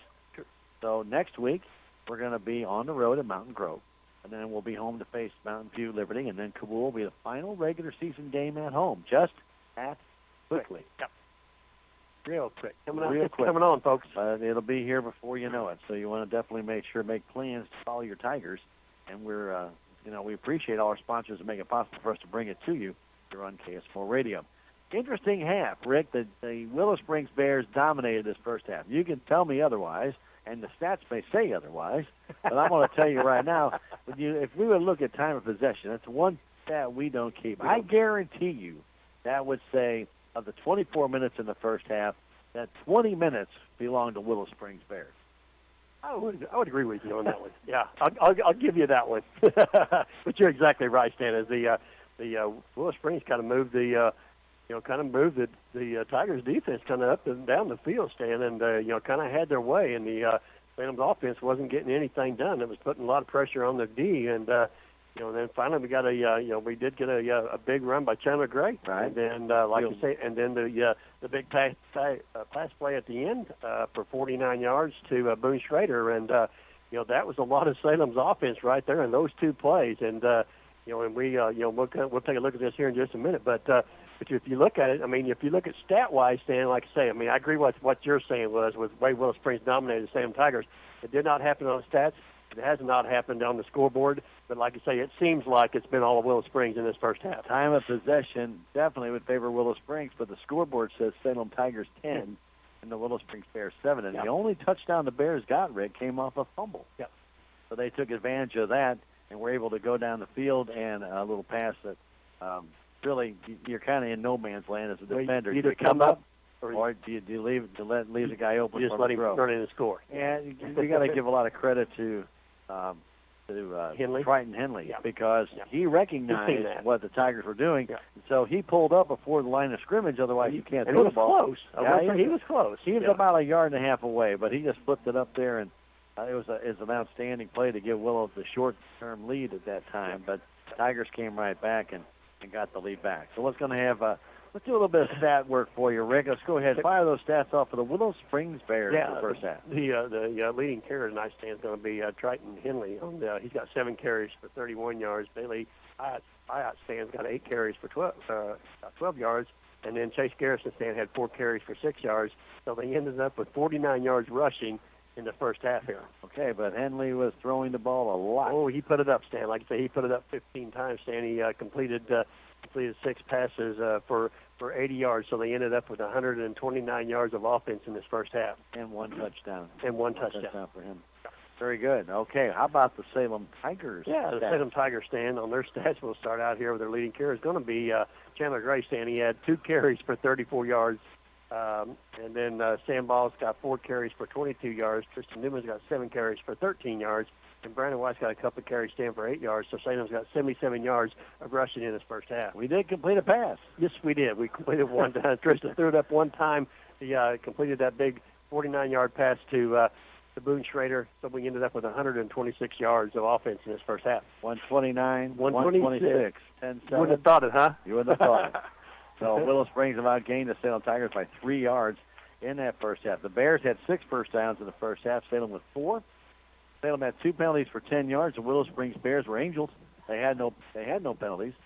And there was 1 fumble. The Salem Tigers did fumble the ball one time near the midfield stripe, and that was taken by the Willow Springs Bears and actually led to their only touchdown of the first half. We are at halftime at Plaster Field. I'm going to tell you that Commissioner Dennis Purcell's wife, Renee, and daughter, Lindsay, are all very proud to support the Salem Tigers academically and athletically. The best of luck to them in the upcoming seasons, be it football, volleyball, softball, cross country. Doesn't matter. They would like the very best for the Salem Tigers, and not only that, but in the classroom as well. Good luck, the Tigers, from Commissioner Purcell and family. And as your American Family Insurance agent in Salem, Calvin Malone is looking out for you even when nothing is wrong. Because Murphy's Law says something will go wrong. So call Calvin and get that insured today before it happens. 729-5165. Rick, I always say it's too late to insure your home after it burns down. That's a good one, huh? Well, it's true. That is true. So call Calvin today at 729-5165 or stop by 1104A South Main Street in Salem. Let Calvin Malone help you with all your American Family Insurance needs. Your agent here in Salem. We're going to take a short break and come back and get ready for the second half of play. We do want to remind you, while we have a moment, the License Bureau will now be closed until October 10th. They're moving from 3rd Street to the Crossroads. and they will be closed beginning Monday and lasting all next week, and then they will not open again until Wednesday the 10th. So please, if you need to get something done to your license bureau, not going to be able to do it in Salem. You'll have to go to Licking or Rolla or Viburnum or somewhere else to do your licensing needs. They will be moving, again, from their 3rd Street location to the Crossroads Shopping Center. So, again, we do want to remind you that the Salem License Bureau will be closed beginning Monday all the way through Wednesday the 10th. I think they're going to open on Wednesday the 10th. They have to be inspected by the state and everything after they get all their computers and stuff moved over. So we wanted to pass that along to you and remind you that if you do have plans to use the licensing office next week, you may want to put that off until after the 10th. Or like you said, you will have to go to a surrounding town or somewhere else. If you have a new vehicle that you need to get a license for, you're going to have to go somewhere else. All right, we're going to take a 2-minute break. We're going to come back and get you ready for the second half of play. Salem 10, Willow Springs 7. Back in 2 minutes. This is Salem Tiger Football on KSMO Radio and online at ksmoradio.com. At the Bank of Salem, keeping your accounts safe and secure is our highest priority. We're adding text fraud alerts as part of our debit card protection program. If Shazam, our debit card processor, suspects fraudulent activity on your debit card, you may be alerted via text message or phone call. Ask a Bank of Salem employee today. Remember, we will never request card or account information via text, phone, or email. The Bank of Salem, putting our customers first since 1883. Member FDIC, Equal Housing Lender. Check out this motor oil special at Napa Auto Parts Store in Salem. Mobile One, full synthetic motor oil, $29.99 for the 5-quart jug. Also check out these specials. Scott Shop Towels, $1.99 a roll. Lucas Fuel System Treatment, $3.99. And Stoner Car Care Products, $4.99 each. You'll find all of this and more at Napa Auto Parts Store in Salem today.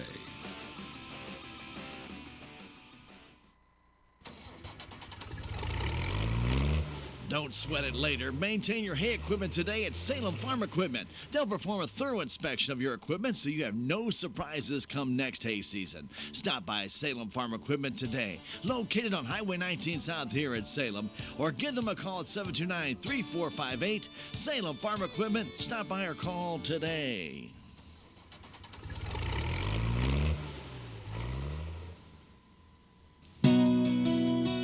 If you're looking for unique and hard-to-find items, then the place to go is Fleming Variety in downtown Salem, where you'll find Willow Tree Angels, home decor, scrapbook stuff, embroidery necessities, and Melissa and Doug toys. They also offer a variety of other brand-name toys and baby gifts. Fleming's also has a vast selection of memorial flowers. Stop by and see everything the Fleming Variety handles from A to Z. Located in downtown Salem on 4th Street, they're locally owned for 80 years, Fleming Variety.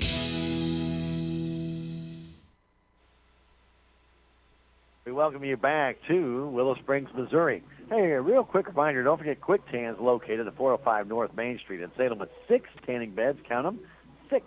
Now handling vegan deodorants, Anthology lip balm, hemp oil, and now doing spray tanning or even teeth whitening if you need that done.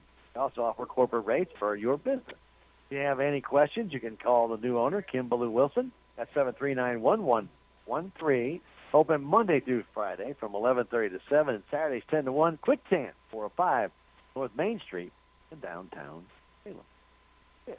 Well, this one, interesting game. As we mentioned, just 2 penalties for Salem for 10 yards, none for Willow Springs, 1 fumble. That was against the Salem Tigers. 4 first downs for Salem, 6 for Willow Springs. And the scoring, it was the Salem Tigers getting on the board first, even though the Bears had the better of the play, especially early in this game. They controlled the ball of the 12 minutes of the first quarter, about 10 and a half, probably. The Salem got it 3 and out and punted, so nothing there. Tigers finally got on the board first, though, after that Chandler Gray run that Rick talked about, as the Tigers got the ball at about their 40-yard line, 37 somewhere, and then they got up to the 40, and Chandler took off from there. Got the ball into the zone. The Salem Tigers drive ended the 23-yard line. The Tigers set up for a field goal, had to call a timeout because they didn't get everything set up in time. So to avoid losing additional 5 yards, they called a timeout. And then after the timeout, Nick Halliday blasted a 40-yard field goal with plenty to spare, and it was 3-0 Salem Tigers. Tiger defense then shut down the Willow Springs Bears on their next possession. And after the punt, though, the Tigers fumbled the ball near midfield. And it was from that drive that they came down the field on a couple of nice runs by Henley. And Henley, excuse me. And got into a position down around the 15-yard line where he went back to pass. Actually, a real nice pass, a big bulk of that play on that pass that he made down to, what's his name? That was the Crutchington as well. Yeah, Crutchington. So he's gotten 2 passes in this game, and that was a nice catch down the sideline. That kind of set that play up. And then, of course, the 15-yard toss and the touchdown for the Willow Springs Bears. That made it at that time a 7-3 lead after the point after by Henley. And then Tigers got the ball back, and a nice play and the ball near midfield. And the pass from Newman to Schrader, 49-yard pass. A nice job by Boone to concentrate. He was on the ball as the Bears players were all around him. And Holiday's point after 10-7. That's where we stand as the Bears are ready to kick off. We are ready to bring you the second half right here on KSMO Radio. It's a fairly short kick. It's going to come down to Boone Schrader, the 19-yard line. Schrader, again, going across the field. I don't know why Salem always does that. And he's down the sideline. No, Boone still on his feet to the 50. Spins and is down inside the Bear territory. No, they say he stepped out of bounds at the 48 of Salem. Okay. See the official over there waving his hand, so they stepped out of bounds at the 48. Yep. That's a nice return by Boone. Yep. Again, why we always run to that side? I'm like you. I've seen the whole up the middle where he was headed, and then, like you say, he just kind of angled to the sideline. Anyway, don't know why, Yep. but anyway, we do. Yep. Seems like it's contagious. Whatever it is. Yep. Tigers go back in their traditional bone. Newman goes under center. Hand off this time to Chandler Gray. Bounces to the outside. Still on his feet. Breaks the tackle and gets down to the 46-yard line. Good extra effort there by Chandler Gray. Brought down by number 68, James Collins. Gain of 6, second down and 4. He got hit right at the 50-yard line and bounced off that one and just pushed off and got some more yardage. Let me get out of here. It was a nice run by Chandler. Get out of here. Yeah, nice run by Chandler. Tigers stay in the bone. The ball, White and Gray. And off to White up the middle, and the fullback will get very close to the first down. I think he's going to be maybe. It depends on the spot, Rick. He's real close. Oh, Stan, that may be a first down from that spot. Well, from the White here, he's he's saying third down. That's closer than the one they had that he called first down. He didn't even come up and look. No, he didn't even look. Okay. Third down in inches. Okay. Whatever. Short count by Newman. Isn't one a sand ball. He has the first down this time. He crosses the 40 to the 39. So gain of about 4 for Sam. Bring a Salem Tigers first down of the second half. Thinking that play was Chase Garrison to come up. And he was finished off by number 55, Tristan Pina. Raider coming wide to the right side as the Tigers have a 1st and 10 at the 30, about 38.5-yard line. And White up the middle. I thought we should use him, and he'll get about 3 to 4 more yards. Yeah. I think you're going to spot him right at the 35. So give him a gain of 3, and it'll be second down and 7. Brandon ran very well last week, and both Rick and I said, why aren't we using him more? Yeah, he's you look at it nice, and he's had a run of 4 yards, 3 yards, and then back to another 3 yards. So he's averaging 3 to 4 yards every time he's touching the ball tonight. Yeah, I agree with that one. Second down and about 7. Back to throw. Newman has a man wide open and hits. That looks like Smith, and Smith goes down to the 15-yard line. Is that not Smith? Yep, it is, man. You're right. And the ball all the way from about the 35 to the 15. They're going to mark him at the 13, Rick. Okay. That'll be a 22-yard gain and a Salem Tiger first down. They're 6th of the game. He had Schrader open deep. Yeah, he had both of them, Stan. He had, like I say, Smith was in the flat. Right, he was coming across, and that was a perfectly laid pass by Newman right to Smith. The Tigers knocking at the door of the 13-yard line. Tristan Newman with inbalanced line to the left side. Keeping it is Newman on the option. Newman breaks the tackle and gets inside the 10 to the 6. Nice run by Tristan there. Had Chandler Gray, could have pitched to. Yeah. And his fake out there, he didn't fake it real good, but it was enough Just to enough. freeze the defensive end. And a gain of 6 yards, second down and 4. Salem can get a first down around the 3-yard line. Has 9 minutes, 10 seconds to go. Salem with a 10-7 lead on this first drive of the second half.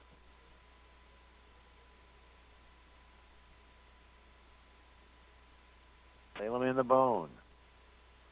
Newman is going to get hit right away. They shot the gap and picked him up. And it looked like Tristan wanted to roll to his left. He could not do so. But every player in the back went forward to try and throw them off. But the Willow Springs Bears came through and got him for a loss of 2. The third down, still about 5.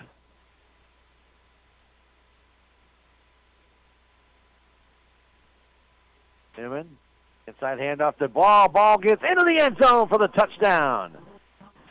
Sam Ball from 8 yards out, and the Salem Tigers increased their lead to 16-7. It was a nice drive there, Stan. They just didn't did all you needed to do to get down the field. But that was a nice drive by Salem. They mixed it up with a little bit of run, but with all the backs, and then like I say the swing pass out to Brandon Smith in the flat for a nice drive. Absolutely, Rick. And you talk about just changing up a little bit, a little pass here, a little run, fullback, halfback. Stab is up, and the kick is good. And Holiday just got crazy. No, they called that no good, Stan. Well, the flag's down, Rick. He can kick it again. Personal foul, roughing the kicker. Salem may go for 2 here. They can move that back and go back They for say 2. they can re-kick, or they can take it off the kickoff, but I would re-kick. Yeah, you got to kick. Kick it. It's okay. That's the good part. He's But okay. he got pounded.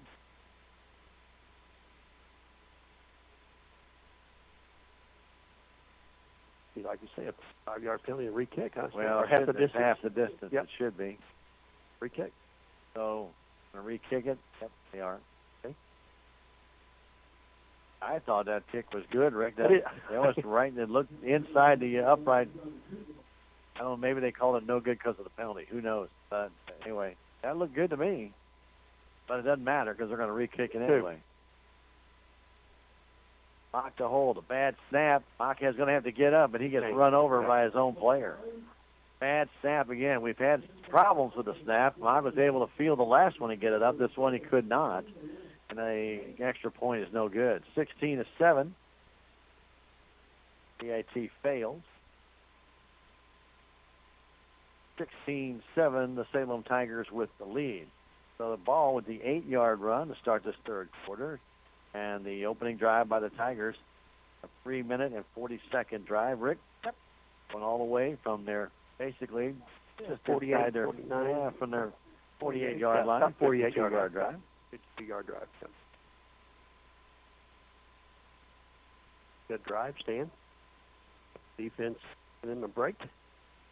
Well, it's more fun to be on offense than it is defense usually. So, Sure. Very good. And the Tigers were able to take advantage of that. And now the Bears will try and counter. As Triton Henley will come out and then do his thing. Harrison goes deep, as it does on Baker. Holiday to kick, and again, this time he squirms it at about the 25-yard line. It'll come to Garrison. Garrison up the middle, now trying to reverse his field and gets hit from behind. Still moves forward, though, and then gets thrown backwards. Garrison went up to the 20-yard line, then kind of turned around like he was going to hand it to somebody, and there was nobody there. And then he finally kind of turned back, went forward again, Rick, with a Tiger on his back, got up to the 25, and then got just swallowed up by a group of white guys, white-shirted guys. They all just kind of totally This is over. Engulfed him, yeah. I mean, that was kind of weird. It was. Never seen a guy turn around. I mean, I have seen a guy turn around and hand the ball off, but there's nobody back there. There's somebody there to do that.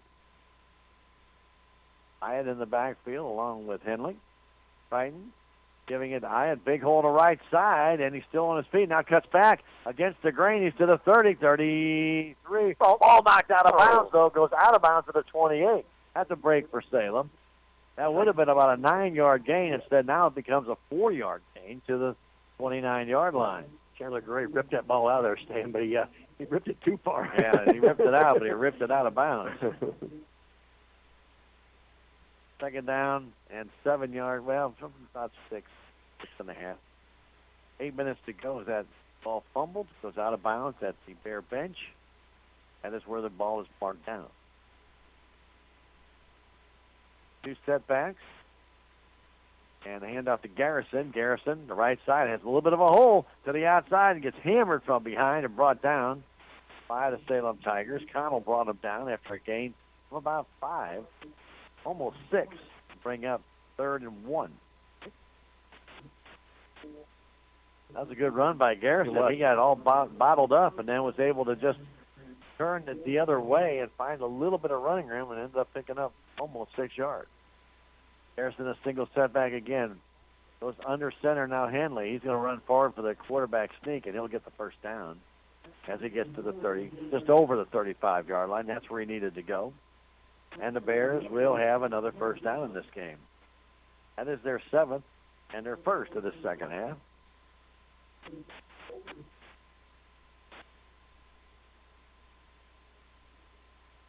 Now the Bears run a lot of guys in and out. Salem does too, but the Bears are running, they shut a lot of guys in and out. You see 1 or 2, but they're shoveling 4 or 5 at a time. Harrison in the backfield along with Henley. And now timeout is being called. That's for time there, Stan. Yep, by the Willow Springs Bears. With 7:03 to go in the third quarter, a sandball 8-yard touchdown has increased the Salem Tiger lead. They have a 16-7 lead, and we're going to come back in 30 seconds. This is Salem Tiger football on KSMO and online at KSMOradio.com. Open a Progressive Ozark Bank checking account today and receive a free stadium blanket. Progressive Ozark Bank makes switching banks easy with 3 great checking accounts to choose from. You will also receive a new debit card the same day you open your account, issued instantly with no waiting. Plus enjoy free internet banking, free mobile deposit, free bill pay, and enroll in e-statements and receive cash back. Banking with us is a refreshing experience. Progressive Ozark Bank, FDIC insured, an equal housing lender. We welcome you back to Pulaski Field. 16-7, Salem on top. A 49-yard pass to Boone Schrader from Newman. Nick Holiday, 40-yard field goal. And a ball 8-yard run with the point after miss. 1st and 10 for the Bears. Henley back to throw. Looking deep downfield. Now gets away from one would-be tackler. Fires it down incomplete. There's nobody out there. Nobody out there from Willow Springs. To repeat that, nobody out there from the Bears in that area they threw the ball. Yeah, I've only seen a lot of white shirts in the area, Stan. Well, yeah, but he threw that absolutely in a perfect area, Rick, where there was nobody. Nobody was going to catch that ball. White shirts or none. It was too high for the front runners of the white shirts and too short for the back runners. He laid it into a perfect area. He did. Yes, he did. If there had been a Bear there, we'd have been in trouble. Yeah. Well, we could have picked it up. Sure. Hyatt in the backfield. Back to throw Henley again. 4 receivers getting pressure. Gets away from Connell. Flag goes down for holding. Long pass down and caught by the Bears player. John Baker with a catch, but the flag is down in the backfield for a holding call, I am sure, is going to be coming forth. Now that's going to be a penalty stand. It's going to be back at the 25-yard line. That's right. That was a very deep call and holding against the Bears. Yeah. Now that negates that pass. Wow, play. that's going to be a big penalty too, Stan. That pass, that's almost a 30-yard pass, Rick. Heck of a catch by Baker going up. Henley spotted him down there, but Connell got free from his man. He tackled Connell, which is why he couldn't tackle Henley, the quarterback. Yep. So that's going to move it back from the spot of location. That ends up being a 20-yard penalty. Wow, 20. Now they're going back even farther. No, I'm kidding. They did go way back to 15. You're exactly right, because the infraction happened at 25. Yeah, right. Gotcha. So the penalty, Big penalty, man. so it's a 10-yard penalty, Rick, but it's a 10-yard loss. So you need to put a 10-yard loss down, okay? And give a 20-yard penalty. Not in the NFL. Oh, snap, Henley back, and he's get pressure, and he's going to go down at the 2-yard line. 2 Salem Tigers got back there as the Tigers did a little blitzing getting inside. Good job made by the Salem Tigers. Moving back out about the 5, Stan. Sam Ball was the first one to get back there, and also helping out for the Salem Tigers wearing number 53, Aaron Pollard. A loss of 5 more, Rick, and I'm losing track. Now it's a 10 more. They're at the 5-yard line. Oh, yeah. Holy cow. Yeah. It's 3rd and 36. 41, Stan. Actually, 41. Henley has it, trying to run the ball up the middle, and he gets hog-tied. That might be a penalty. There it goes. Sam Ball grabbed him around the horse collar, around his neck, and that's going to be a personal foul, and that'll be an automatic first down for him. Wow, at the 10-yard line. A gain of 5, and then add 15 to that, and that's going to be an automatic first down. Wow. Personal foul has to be an automatic first down. That's always been the rule, and I'm pretty sure they're going to stay with that rule. First foul.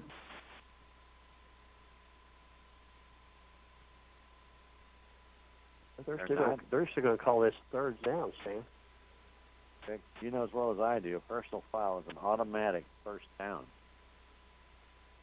They're not doing it, though. It's still going to bring up about 3rd and 21. Yeah.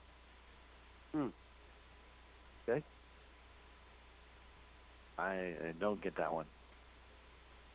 It should be 1st and 10, but right here at the 26-yard line. So now they're saying 3rd and 21. Yep, going with them. They're the ones with stuff. Finley up the middle, breaks a tackle, breaks another tackle, goes down to the 30-yard line. Good tackle made there by Caden Camden, coming up and making that stop. A gain of about 5. Bring 4th down and 15, and they are going to punt. Not going to go for it this time, Stan. Personal foul, Rick. Not automatic first down? That's what I thought. Like I say, the high school rules, maybe, like I said, because their coach never said anything, Stan. I mean, it was just, I have to question. I'm going to have to check that out, because I'm sure it's a personal foul. It's an automatic first down. But I might be wrong. Yeah. Nice snap. Getting it down and getting it off. Tigers got in and got a little pressure, but everybody backs away. The ball gets at about the 45, but it takes a bare bounce to 33, and that's where Salem will start out 1st and 10. Osborne with a nice kick. It hit about the 45, bounced to 33. Ends up being about a 38-yard punt. He got a good roll out of that. Tigers take over, 4:45 to go 3rd quarter. They lead at 16-7. And VIP Brokers, this VIP Properties, has brokers in Salem and in Houston. They can help you with finding the right property, whether you're moving to Missouri, from Missouri, around Missouri. Find the right agent to help you from VIP Properties. Call Pat Tackett if you'd like. 729-7622, 729-7622, VIP Properties. 1st and 10 for the Salem Tigers at the 33-yard line. Handoff going up the middle. Looks like Sam Ball with that carry. But it might be White. It's Brandon. Okay. And a gain of 5. 2nd down and 5. I had to guess on that one, Rick, because my glasses went chunky bunkers. I heard all kinds of racketing over there. When I went to look, there was nothing there. I knew it wasn't Chandler Gray. I could say I couldn't tell if it was the first back through. This one is Chandler, and Chandler gets hit right at the 40-yard line, a gain of maybe a yard. He got stood up hard. Very bottom of that pile for the Bears, for number 68. He made that tackle, and that is James Collins. A 3rd and about 3.5. Collins just absolutely just stopped him in his tracks. Yeah, just kind of said that's far enough, and Chandler couldn't get out of it. Yeah, Collins a big kid, 6'1", 265, probably the biggest kid, one of the biggest kids on their team. Picked him the wrong one to hit. Yeah, he did. Third and about 3.5. The handoff to Ball. No, kept by Newman. He wants to throw the ball and does, and completes it down the sideline to Brandon White, who's going to get inside the 40. That's a nice play. All the way from the 40 to the 38, a 22-yard gain. And the Salem Tigers have another first down. That was a well-designed play. Well, as I was going to say, because Brandon's got some hands, doesn't yes, he does. And he faked that pass nicely, or faked that handoff nicely, which did freeze Willow Springs for just enough time to allow him to get that pass that was a nice hands. 3:14 to go. Salem with a 16-7 lead. They're in Bear territory at the 38-yard line. Newman, bring the ball up the middle. Brandon White breaks through. White to the 5. Touchdown, Brandon White. And flags go down after the play. 2 flags go down after the play. I hope that doesn't negate the touchdown. That should be after the score. Yeah. But we'll see. True. A 31-yard run, if it counts. I can't see why it wouldn't, because nothing. It was like I say, it was totally after the play. After he crossed the goal line. They're going to bring the officials coming in and say, "Whoa, wait a minute! Personal foul against the Bears." So it won't matter anyhow. Well, it can't be it, Rick. 2 flags went down. A Bear player was down. Who wants the touchdown? I mean, unlike you, all I seen was one of the Bears down. I didn't see what happened. Bear I was was down watching afterwards, but I was watching the play, and I looked back, and then you said flag. One of the Tigers was kind of pushing away from him. I don't know. Maybe he was down. I didn't see what happened to him on the ground. Yeah, I didn't see it. But we're still waiting. I don't have any. Personal foul against the Bears. Touchdown. There we go. Yeah. So 38-yard run. They'll enforce it on the kickoff. Okay. So 38 run, 38 yards. 39. Yeah, 38, 39. Okay. I think so. Okay. I would go with 39. It was a little bit closer. Okay. 2:58 to go, and I mean White got through that line like he ran the other night against Ava. Rick. He just shot through there, didn't he? That was a nice job by Brandon. I'm going to go for 2, Stan. The Tigers will try and get back that point after that was muffed last time. Yep. Hand off to Ball, and he's got it. The same play that's worked twice for him. And Ball in for the 2-point conversion. The Salem Tigers now go up 24-7. So White, a 39-yard run. Ball, a 2-point conversion. The Salem Tigers, Rick, have gotten their offense back on track and lead us one 24-7. It was another nice drive there, Stan, by the Salem Tigers, set up by the defense, and also by the penalties and the sack that we got the last time on defense. So the defense did a nice job shutting the Bears down, and the Salem Tigers offense went out there and went to work. Well, they didn't really shut them down without that help of that penalty. Sure. Yeah. And we've talked about drive killers against Salem. That was a drive killer for the Bears. For the Bears, because like I say, they did get a good completion, but it was brought back on the holding penalty. Kind of lost everything, and then there we go. We was talking about earlier with Salem having one negative play happened to them, and then turn right around, and the next play a negative happened to them, and that's been happening to the Salem Tigers. But here tonight, it happened to the Willow Springs Bears. So the Bears' personal foul penalty will be enforced here off the kickoff. So Nick Halliday probably go for a field goal here. I think I'll try to kick it through, Stan. And we'll be from the 45-yard line. I don't even. I'm going to watch it. Okay. See if Nick will kick it I don't through. know. Maybe he'll try it. What's he got to lose? Well, I know. It won't count for anything. They were talking about actually making it on a kickoff. If you kicked it between there, it would be good. It would count as extra points. Halliday will kick it, and he's just kind of half kicked it, and it goes in the end. He didn't even try. He didn't even try. I would have tried it. Right down the middle. I mean, the ball's right in front of the goalpost. He didn't really even try. Anyway, it's an automatic touchback. Salem Tigers with the lead 24-7. Remember, they trailed in this game 7-3, but they have come back and scored 2 touchdowns here in the third quarter. Ball 8-yard run, and now the Brandon White 39-yard run. And what started out to be a very strong effort by the Willow Springs Bears, Rick, The momentum has changed a little bit from the Salem side. Yeah, you're exactly right. But that could have all been different had that penalty not been called on the whole. True.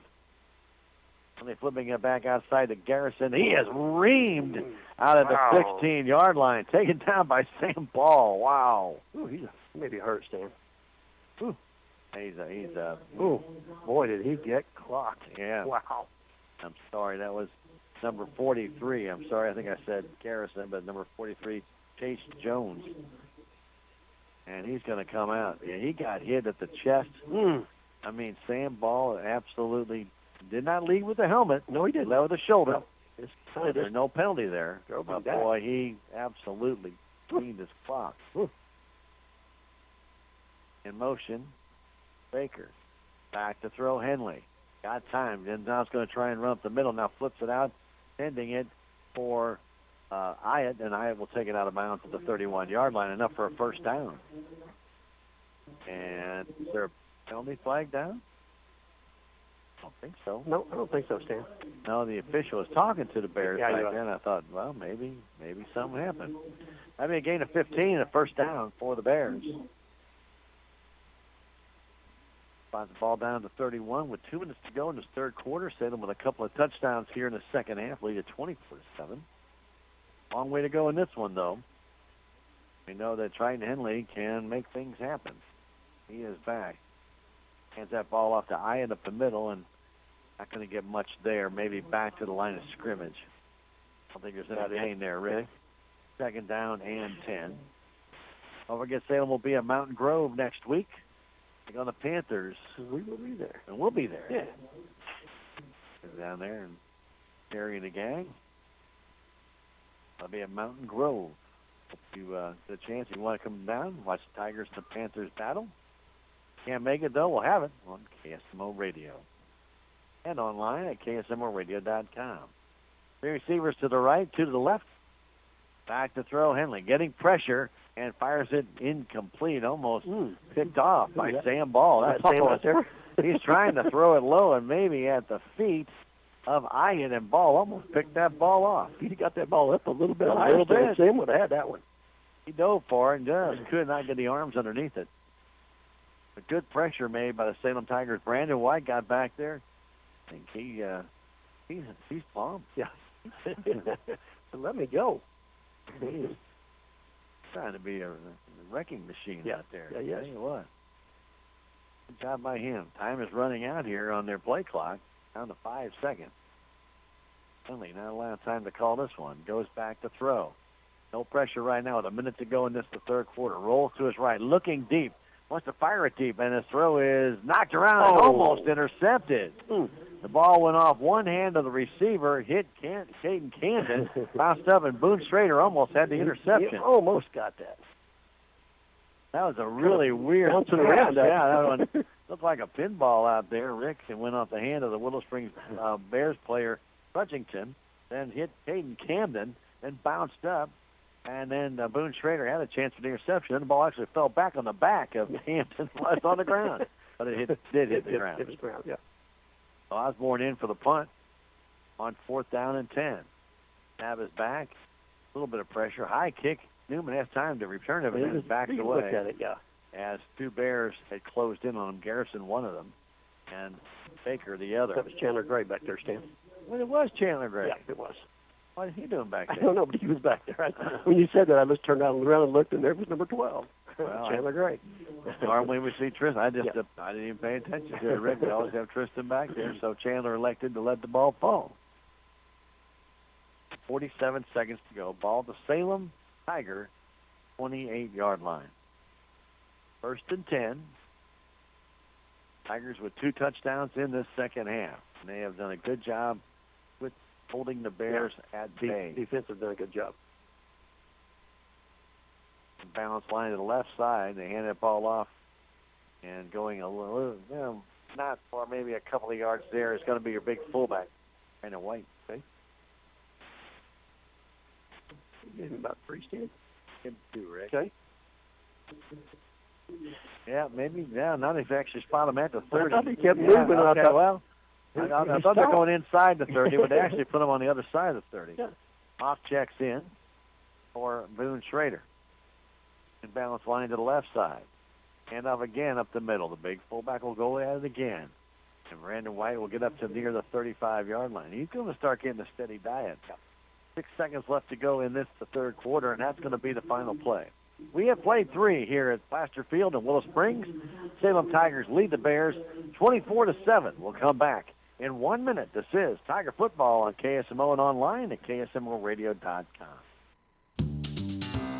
You don't have to go out of town to rent a car. You can rent one right here in town at Larson Rental Cars. And they have cars available to anyone for their needs, including short vacations when you don't want to put miles on your vehicle, a person's short-term needs for a vehicle repair, or an extra vehicle for a family member who's come in town, or really any reasonable need you might have. For more information about Larson Rental Cars, call 729-3915 or stop by 503 North MacArthur in Salem. Larson Rental Cars.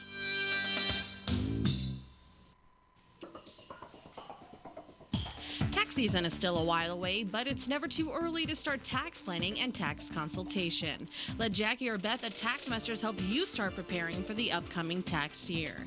They also have over 30 years of accounting and payroll experience. Stop by and see Jackie and Beth at Taxmasters today, located at 510 North Main Street in Salem, or call 729-3001.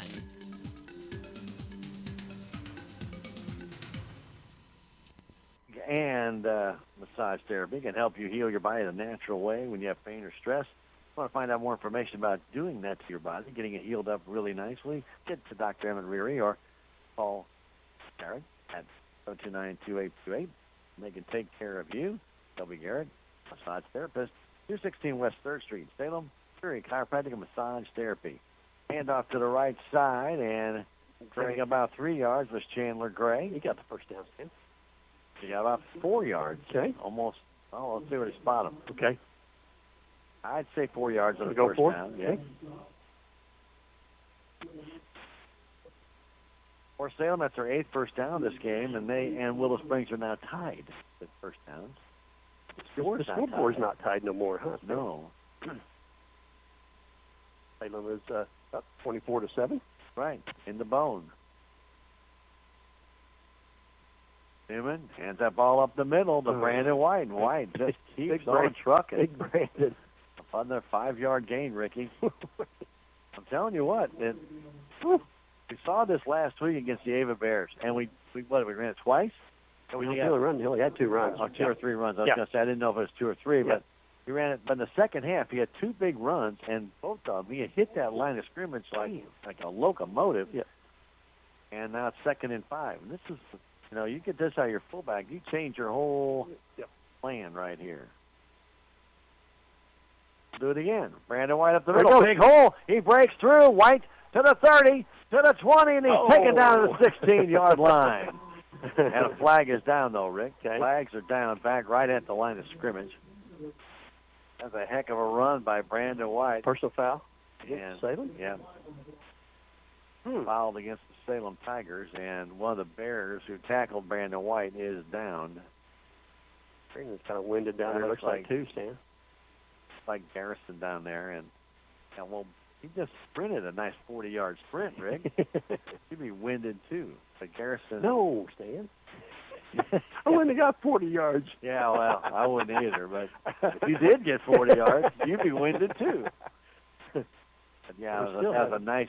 I'll tell you what, you got to give credit to Garrison. He went down, he chased him down, tackled. Didn't know the flag was down. Wasn't going to let him score if he could, and he did a great job of chasing him down. That's all going to come back. Yeah. Poor Brandon ain't getting that. No, but I'll tell you what, though, Rick, you might have found a new weapon, and that's, I don't say anything new about him. He's just a sophomore. Yeah, when you take that pounding in that middle stand, like you say, I mean, you can only take so much of that stand. Are they picking the flag up? Well, they are picking the flag up, but I don't know why. What are they doing? I don't know.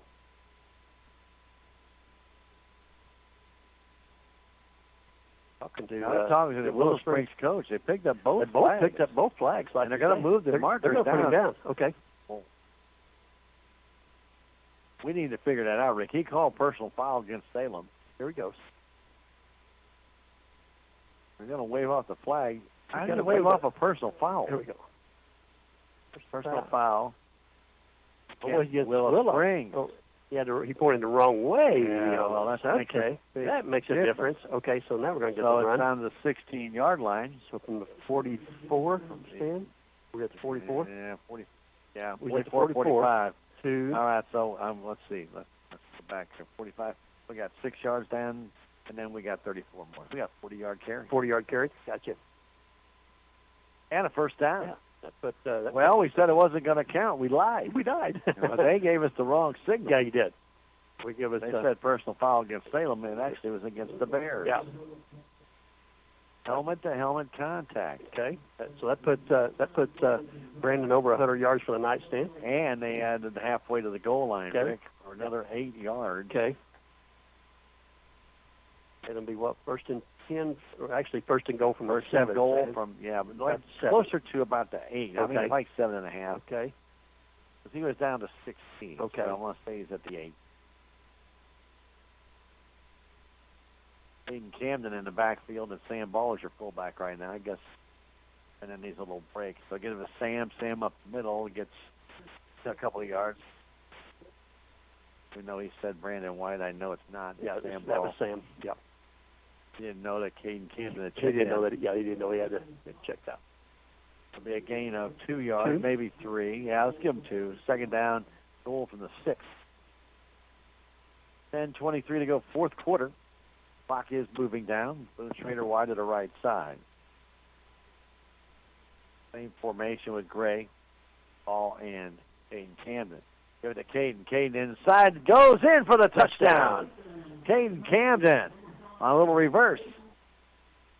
And the Tigers go up 30-0, or 30-7. Excuse me, I got excited there for a minute. That's okay. At the 10:07 mark, Camden, touchdown from 6 yards out. That 10:07 mark. And you're right. If Nick is back in to try it again. Yeah. Mock the hole. Let's hope the snap is better. Sure. Austin Mock and hopefully a good snap here. Get it down. Let Nick kick it through. Now I got that field goal. That takes a good snap there. Now it's just the extra point. Good There's a good snap, and the kick is up. Drills it, and it is good. Camden with the extra point. Or Holiday. Camden with a towel with the With the Holiday. Yeah, here we go. All right, let's try this again. Stop. Camden with the touchdown. Holiday with the extra point. Holy cow. Did that really get all bundled up? I hope everybody understood that at home. Absolutely. I bet they did. I bet they didn't have a clue what I was talking about. What in the world did he just say? Well, I didn't mean to say it that way. I can honestly tell you that. Camden with a 6-yard run. Get that moth out of here. And then Holiday with a point after. 31-7, the Salem Tigers, after being down 7-3, have scored 28 unanswered points, Rick. Yeah, 28 unanswered points.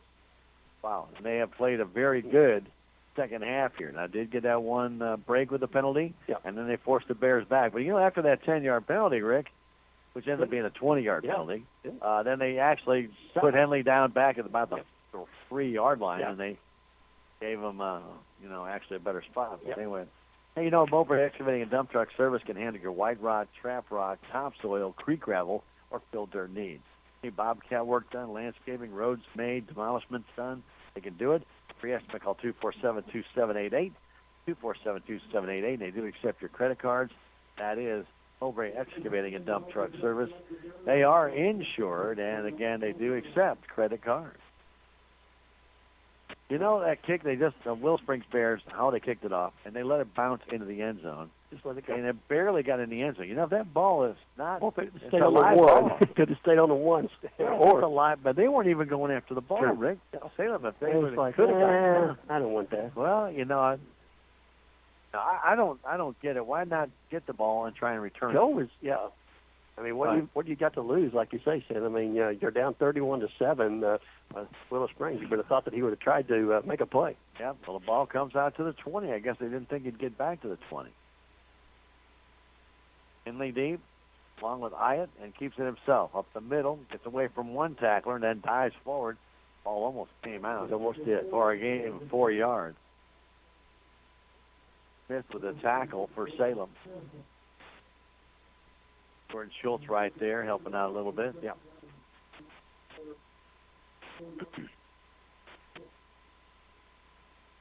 Second down. We're going to call it a short 7. Let's call it a long 6. And they've got 5 receivers in the pattern, naked backfield for Triton Henley. Henley will keep it himself again. Goes off the left tackle, trying to get around Pollard. Pollard can't get him, and he gets tripped up. He'll get enough for the first down. Looks like Camden over there, or Monk, one of the two. Got him around the ankles. Can't tell here, and that's going to be actually Chandler Gray. Okay. That'll be enough for the first down.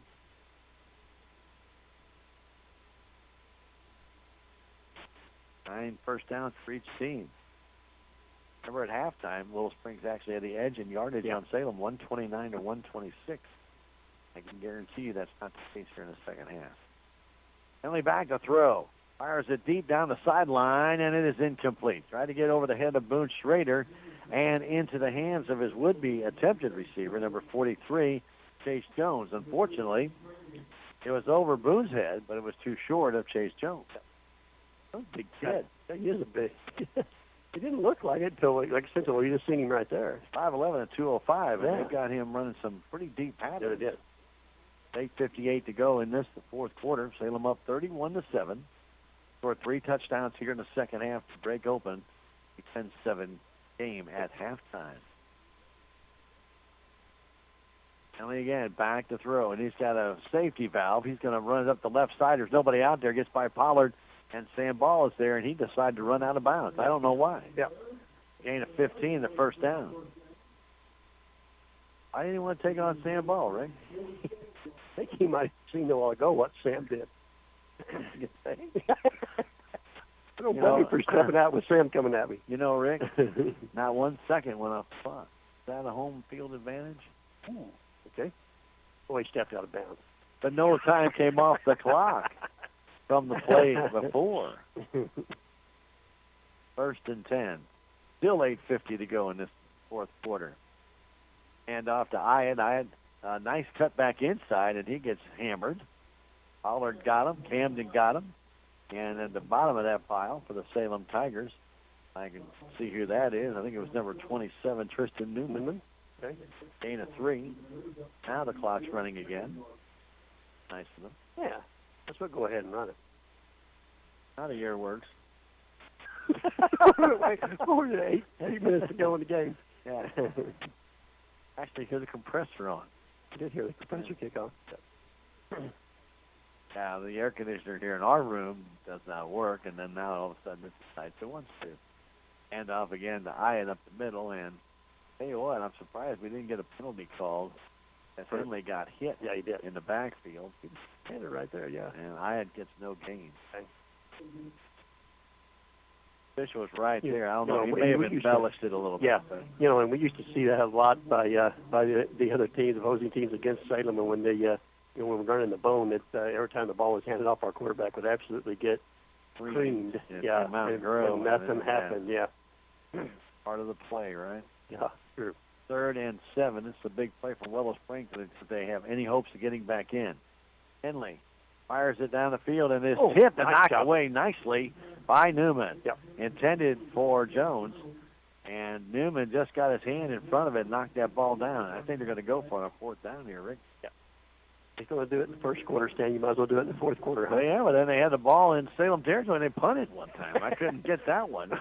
Yeah, they're on their own 47-yard line, and right now, and they're going to have to go for it on 4th and 10, but they're at their own 43. No, they're going to punt. Like they're going to send. They are. They may not punt this, Stan, but they have sent the punt team out. Salem, I wouldn't worry too much about a man deep. They dropped Chandler Gray again. They dropped Chandler back. 4th down and 7.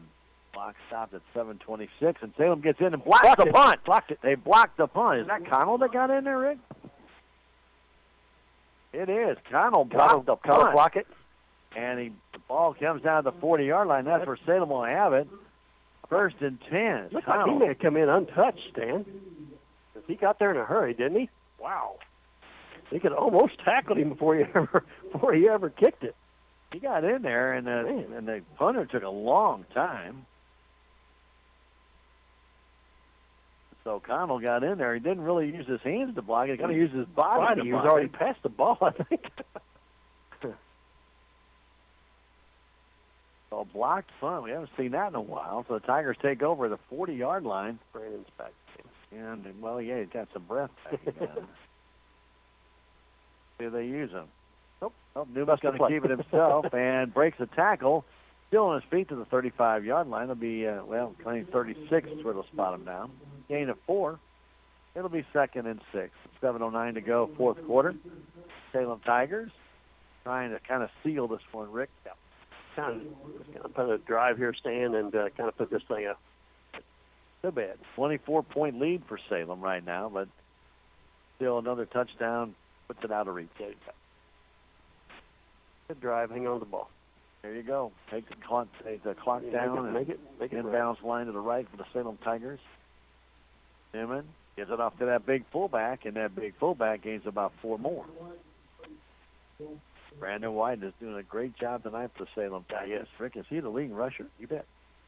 About 115 yards so far, Stan. And a touchdown. Gain of, let's say about 3.5. Go ahead and give him 4. Okay. What the heck? He's earned it. He's earned it. Yeah, he's earned it. Third, and we'll call it a long 2. 6:15 and counting, fourth quarter. Them on their way to getting back to that 500 mark. Balance to the left. Yep. Tigers give it to the fullback, and White again burrows forward for 5 and a first down. Like the old days. And he's a load when he gets going, isn't he? He is. Kind of like the old days with Don Smith. Veer left, veer left, veer left. I remember, like I say, how many plays that we, I don't remember what it was at one time when we handed the ball off to Joe Harris how many times in a row. You remember that? Yeah, Cape Girardeau, yeah, I do. Joe Harris up the middle, Joe Harris up the middle. Now it's Brandon White up the middle. And inbound flying to the right. This time, Caden Camden trying to turn that corner. Gets down to the 20-yard line. Nice run by Caden off the left side. Good run.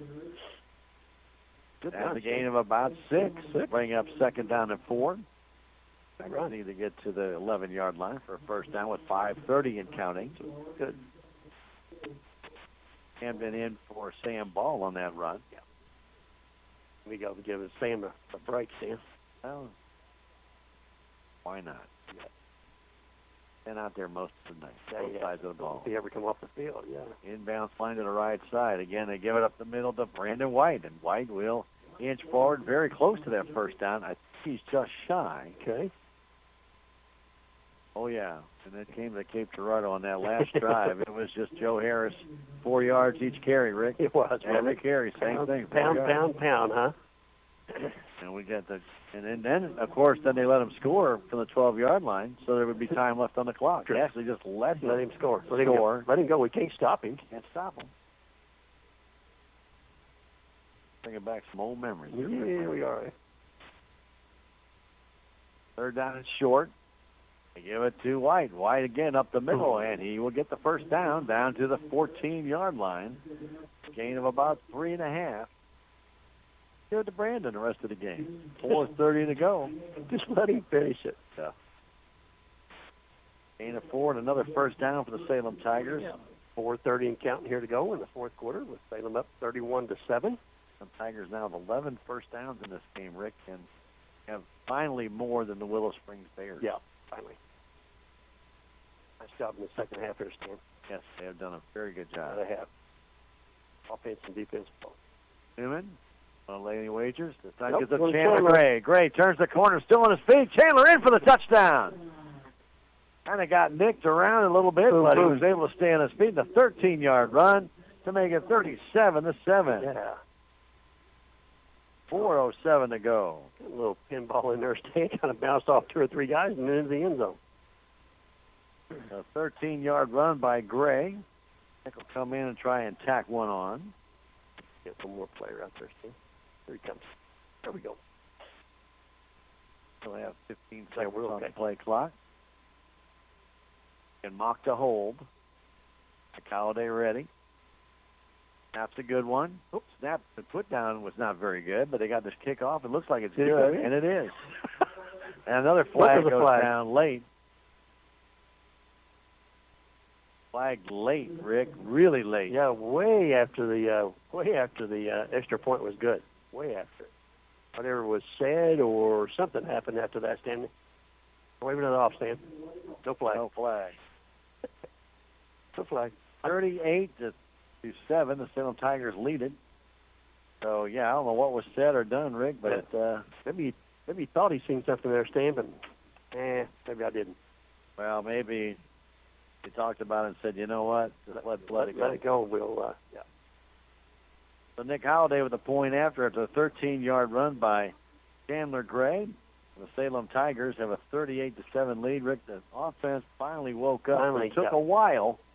All the way into the second half tonight, Stan. Pretty much. With 55 seconds left in the second quarter when they finally got that touchdown. Yeah. But finally had some, and that's what we was talking about last. I mean, so that the folks that was listening to us last week, I mean, that's what we was looking for, a spark or something positive to happen, last week, Stan, and it it just didn't happen, and that we was needing something to go in their way, and it has here tonight.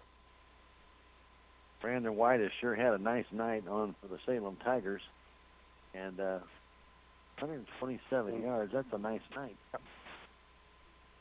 So very good, and good. Congratulations to him. That's well worth it. 14 carries, Stan. See, I mean, he played a good done a good job on defense too. And they're going to let that kick drop and go in the end zone again. They don't want that. They don't. They don't want to field it. So 4:07 to go, fourth quarter. They can pretty well say in the game. Yeah. And see what Willow Springs wants to do here, Stan. If they're going to come out and just try to run, if they want to put the ball in the air. Well, I can't answer that question, but we're probably going to find out here very shortly. See what the coaching staff here wants to do. We may start to see some different players out there, Rick, and we're already starting to I already see them, like you say. A few guys Camden coming out going here, off, right? and we're going to have a whole bunch of new ones. But Willow Springs still has their varsity out there. Yeah, they do. So Salem Tigers putting some of their JV guys out there, and still leave a few varsity guys in, but Henley will go back and he'll keep it himself up the middle. Henley with a big run, still on his feet, gets taken down at about the 36-yard line, kind of got tripped up. Yeah. And he'll go all the way from the 20 to the 35 is where they're going to put him a 15-yard gain and a first down. Now the Bears and Tigers are even again on first downs. That means nothing. No. Salem up 38-7 here with just under 4 minutes to go. And this time they hand it off to Ayatt to the left side, has some running room, and Ayatt will get across the 45. Oh, I don't think he stepped out of bounds. I think of the 43. Okay. That'd be a gain of 8.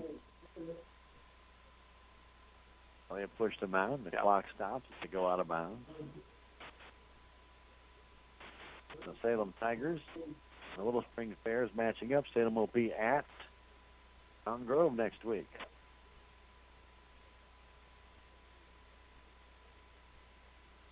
Second down and 3.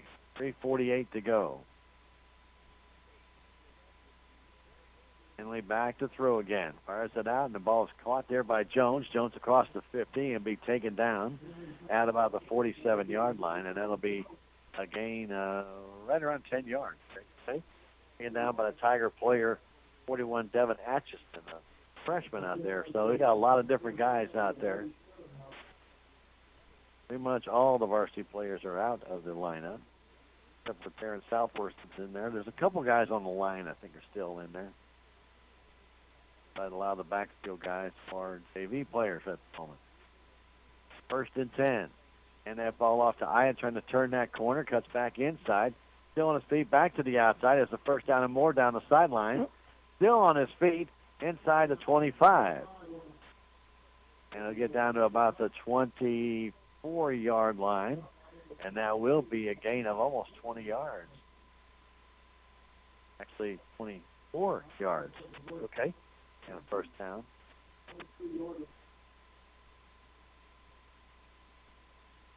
.315 and counting. And off again to Ayatt up the middle, trying to weave his way through. Gets a great block. Ayatt to the far corner. He's in for the touchdown, but a flag went down on a hold, I think, by Willow Springs. I think number 55, Tristan Spatina, held the Tiger player from getting to the outside, and it's going to probably come back. Bring it back. I say probably because we've seen this not happen. Gain of 8 yards, and then holding against the Bears to move it back 10.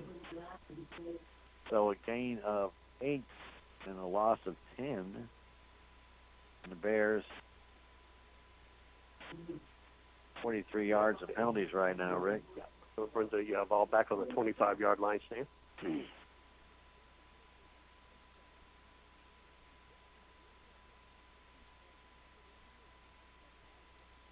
So it's 1st and 12 with 3 minutes exactly and counting for the Bears. Henley looking to throw the ball, looking deep. Fires it, and it's almost intercepted. Tigers had a chance to pick it off. It's still Hoffmeister. Almost pulled it in. Well, I thought he was going to tipped it again, just couldn't bring it in. Yeah. Well, he was right there, too. He was. He had good position. 2nd down and 12. Clock stops, 2:47 to go. Listening to KSMO Salem, Missouri. And we get Blues hockey coming up after this on a delayed basis. Hope everything works there. There you go. It's been a day. Taking on the Winnipeg Jets. They'll be on delayed basis for the game that started earlier tonight. It's an exhibition game. Henley keeping himself up the middle. Henley to the outside, trying to turn that corner. Another flag goes down, another tackle. He goes in the end zone, but it won't count. And he goes up with his hands, but he didn't know that somebody tackled in the back. I think it was John Baker standing over there, the wideout that came in. And I don't know who he tackled out there from Salem Tigers, but he tackled the defender. I actually thought it was number 6, Micah Duffield, who hasn't been in much, and all of a sudden I saw a big number 6 out there, and I go, oh, man. That's not a good thing to have happen. Yep, he comes off the field like, Coach, I didn't really do it. We could see it from here. Yeah, he really did. So that'll be a gain of 7 and a loss of 10. 2:38 on the clock. It's a really nice run by Henley, and he's in the end zone celebrating, and unfortunately it all came back. Yeah. 2nd and 13. Henley wants to throw. It should be another penalty, and he goes down. And Salem Tigers got to him. That's there in Southworth. He gets the sack back to the 40. That's a loss of 18 yards. We'll see if that's where they put him down. Okay. Yeah, they do, right at the 40. And that'll bring up 3rd down and 22 and a half. Loss of 18 stand? Yeah, 3rd down and 10, 27. 27. Yeah, 27. There we go. 2 minutes to go. Naked backfield. Henley will throw the ball, or try to. Pressure by Salem. They set the screen, and it's almost intercepted, but taken down by Willow Springs, and still on his feet is number 81. And they're going to get it back to about the 26-yard line. That'll be a gain of about 14 yards, as bringing it down was Zach White. That was almost intercepted, too. Zach White was able to pull it down after it came out of the hands of the Salem Tiger player. I believe that was Earl Jarvis that had that ball almost picked off. Yeah. He was right there. He was. The ball tipped out of his hands, and White was able to snap it away and go. 4th down and 13. Clock is running. 38-7, Salem on top. So the outcome of this one is not in question. Nope. Just the score. So Henley will try and get one more on there for the Bears. Looking deep. Fires it deep down the sideline, and the ball is tipped away by the Salem Tigers. Good job made by the Salem Tigers down deep. I think that's Caden Camden that went up there and knocked it away, or Mock, one of the two. 5 and That's 6. Mock. Okay, well, 5 and 6 is hard to see. Yeah, it is, especially from this distance. And Mock, with a great defensive play, knocked it away. And the Salem Tiger offense should just come out and take a knee. With exactly 1 minute to go to do it twice. Yeah, sure. And so this game will come to an end. The Salem Tigers winning this one and going to 3-3 in the year, 2-2 now in the SCA. It kind of started out like it did against Ava, true, but finished up better. the regulars back in. True. To finish this one up. And Tigers then stand up and they take a penalty. Well, let's put another one down. And with 4 penalties now for 30 yards. They're not really caring about the penalty at this stage, but still, you just kind of want this game to end without incident. Sure. Really the key for that. 38-7, Salem with the lead.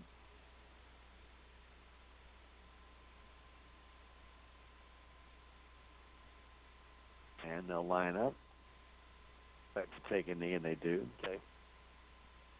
I'm not recording that. Nah, Don't worry about it. Thank you.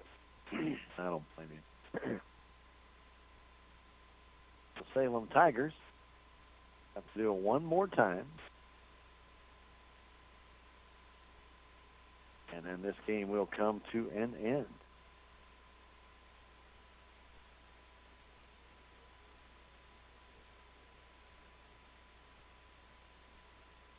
Newman goes under center with 25 seconds left, so this will be the last play. He takes the knee, and the Salem Tigers will just have to wait for the clock to run down, and they start the handshaking and congratulating each other as the Tigers do go to 3-3 on the year as the teams now meander towards the sideline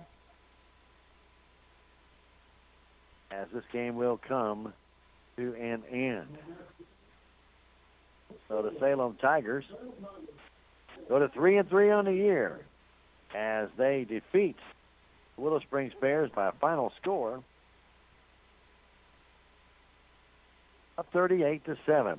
And we hope you have enjoyed the game. We've got some information to bring you here at KSMO Radio. Again, Salem Tigers 38-7 a winner. We're going to come back in 3.5 minutes. You're listening to Tiger Football on KSMO Radio and online at KSMORadio.com. This is Mike Elliott with Town & Country Insurance. We represent many different insurance companies which allow us to offer you competitive rates by checking your insurance with many companies. We're able to find more value for you this way. Town & Country Insurance has been serving the surrounding area for over 50 years. Stop by and see Laura Arts, Sarah Edwards, or myself at 400 West Scenic Rivers Boulevard, located inside the Town & Country Bank. Or you can call our office at 729-6624. We also have offices in Rolla and Licking to serve you. What's the fastest way for you to get yourself up to date on the latest in news, sports, weather, and obituaries that costs you absolutely nothing? It's Your World Today. Serving Salem and Dent County now for over 20 years, Your World Today is 4 pages of information that will take you about 5 minutes to read, and they're available in over 30-plus locations in Salem and in Bunker. Your World Today. Pick one up every weekday. They're free. Reality check number 14. Getting a house loan shouldn't take longer than building your house. At Town & Country Bank, we have a solution for that.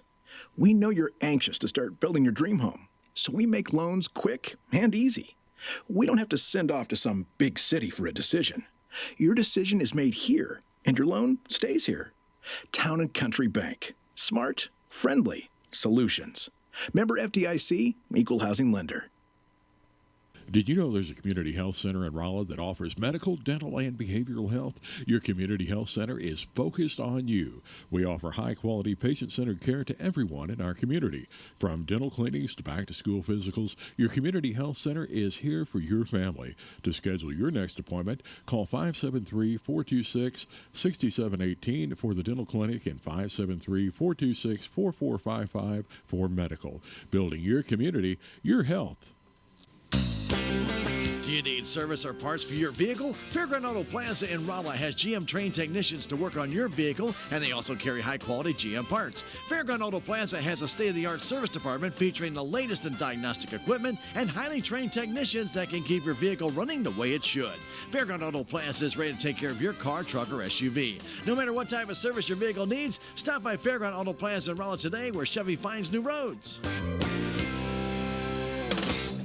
Here at Riverways Federal Credit Union, our mission is to be your hometown financial institution, providing versatile solutions and making a positive difference in our members' lives. Riverways Federal Credit Union offers home, business, and farm loans along with great rates on checking, savings, and CDs. We commit ourselves to the credit union philosophy of people helping people, adding value to the financial lives of our members, families, and communities. Visit us today at riverwaysfcu.org or one of our locations in Rolla or Salem. Riverways Federal Credit Union, a positively different financial institution. Member NCUA and Equal Housing Lender.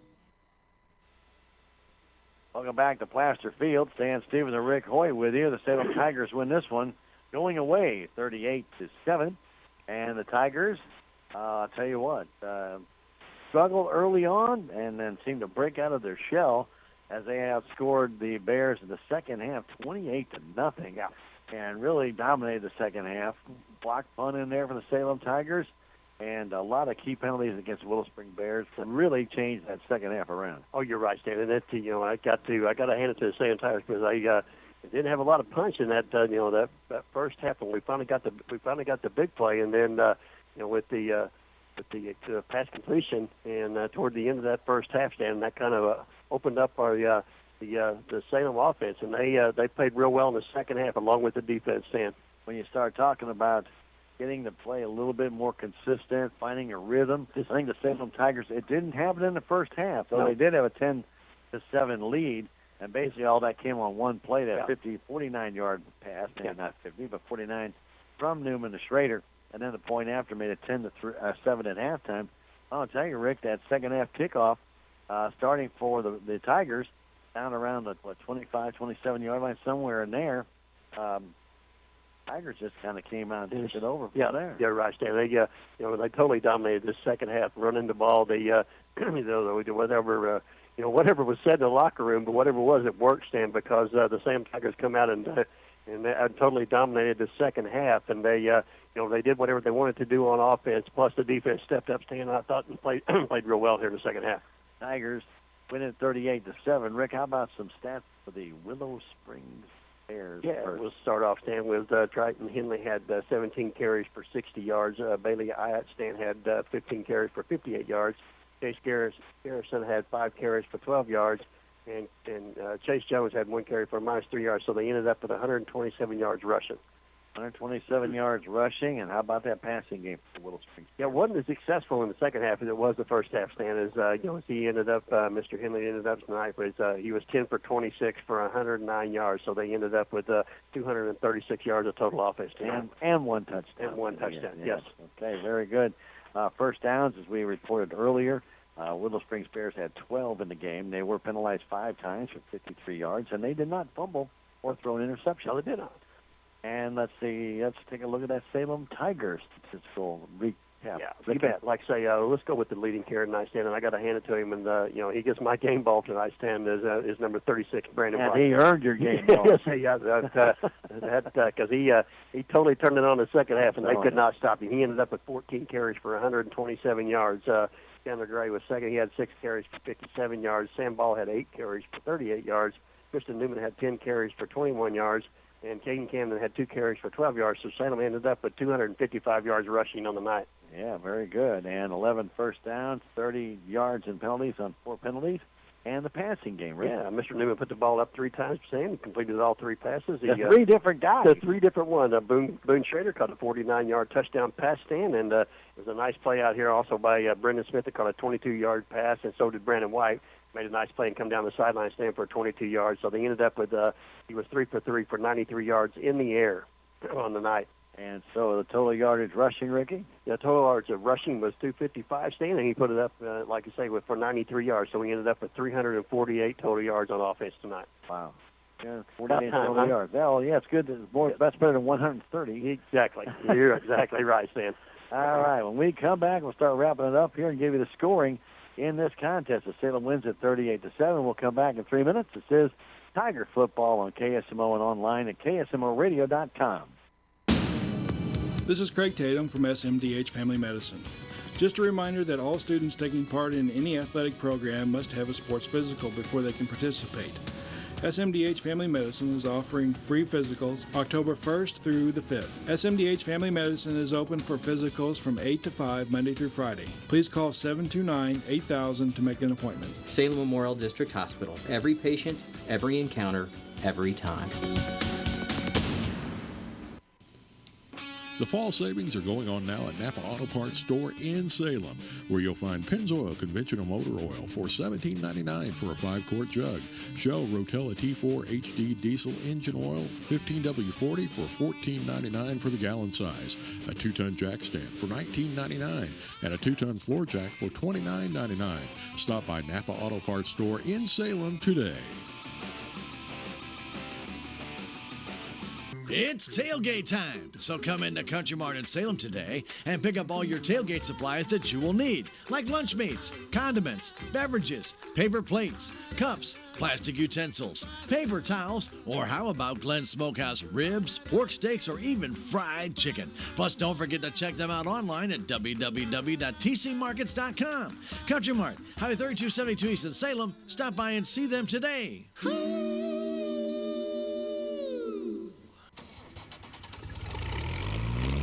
Don't sweat it later. Maintain your hay equipment today at Salem Farm Equipment. They'll perform a thorough inspection of your equipment so you have no surprises come next hay season. Stop by Salem Farm Equipment today, located on Highway 19 South here at Salem, or give them a call at 729-3458. Salem Farm Equipment. Stop by or call today.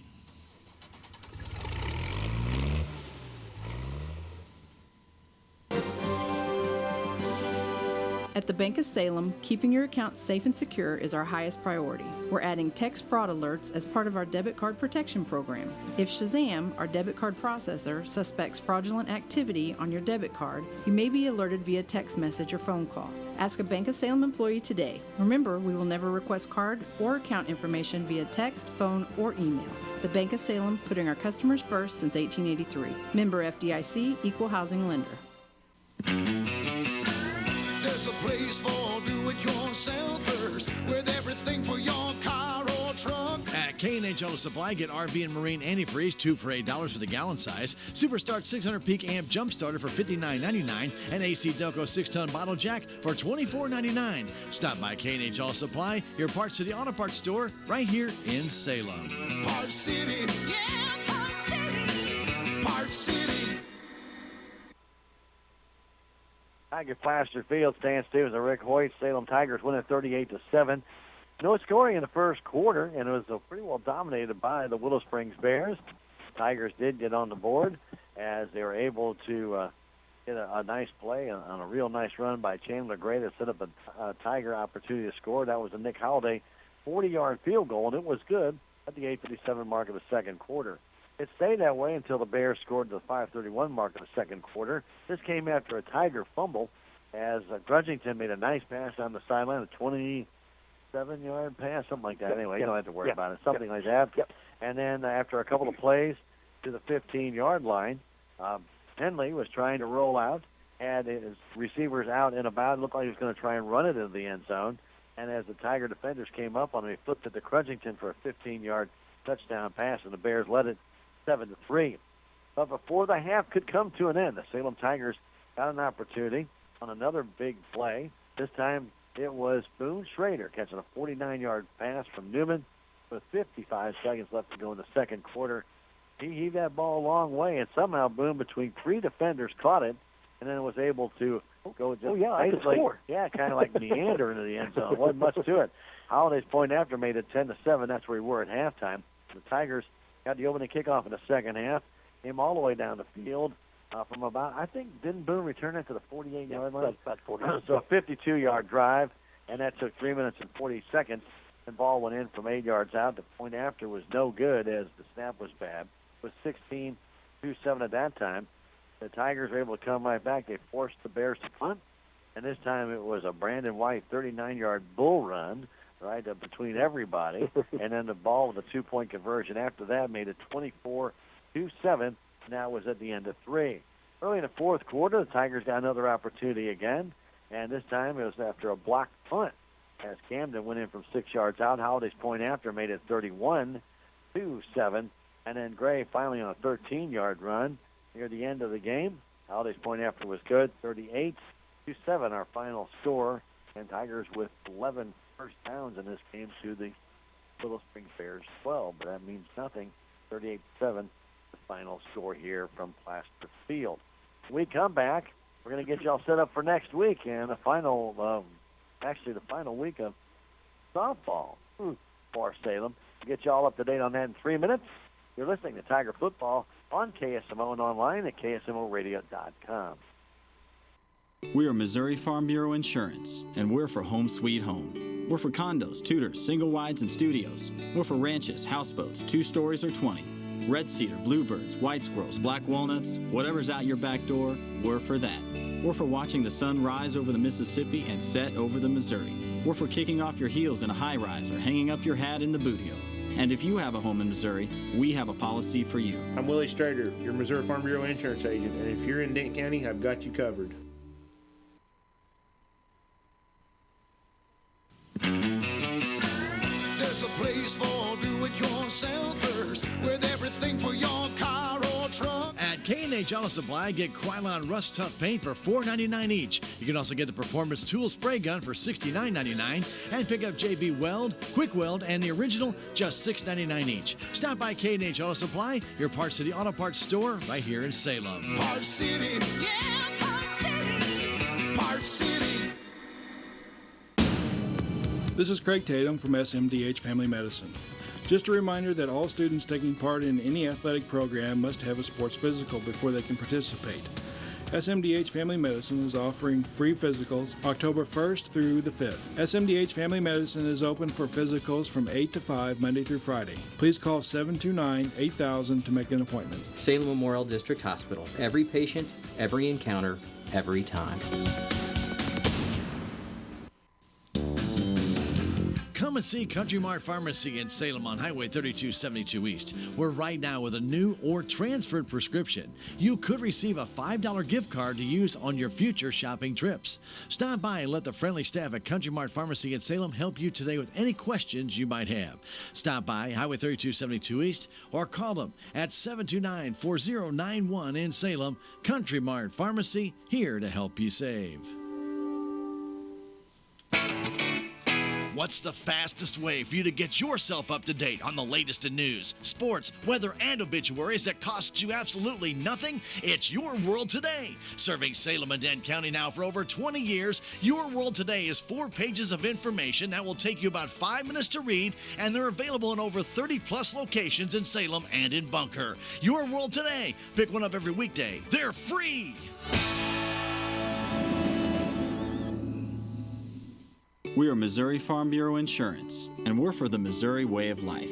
We're for worrying less about the what-ifs and more about the why-nots. We're for checking off your bucket list and then making a new one. For starting a family, a business, a tradition. And if you find yourself starting over, we're here for that too. We're for building a life in Missouri and then going out and living it. And when it comes to making sure everything you've built is protected, we're for you. I'm Willie Strader, your Missouri Farm Bureau insurance agent, and if you're in Dent County, I've got you covered. Did you know there's a community health center in Rolla that offers medical, dental, and behavioral health? Your community health center is focused on you. We offer high-quality, patient-centered care to everyone in our community. From dental cleanings to back-to-school physicals, your community health center is here for your family. To schedule your next appointment, call 573-426-6718 for the dental clinic and 573-426-4455 for medical. Building your community, your health. At KSMO Radio 1340, Dan Stevens and Rick Hoy with you at Willow Springs, wrapping things up. The Salem Tigers win at 38-7. Rick, they'll be at Mountain Grove next week. Another very big road game in the SCA for Salem to maintain a chance at that title. They have to win. We've got to go into Mountain Grove, like I say, next week, and get a performance like we did here in the second half, Stan. And I like our chances down there. Very good. And then we'll come back home to play Mountain View the following week. Also, next week will be the final week for the Salem Lady Softball Tigers. They have 3 home games. They face St. Clair Monday, Alton Tuesday, and then they will take on Union on Thursday. All 3 games start at 4:30, all 3 games here on KSMO Radio. Then they'll have the Raleigh Invitational Tournament on Saturday of next week. And also right here at KS Radio. We want to remind you Blues hockey's coming up next. We hope everything's working well with the satellite. It was kind of hit and miss with the Cardinals today. We hope everything's going to work out there. That's on a delayed basis coming up when we get off here right here on KSMO Radio. So for Hannah back at the station, for Rick, I'm Stan. Thanks for joining us. Tigers win at 38-7. Have yourselves a great weekend and good night from Willow Springs, Missouri.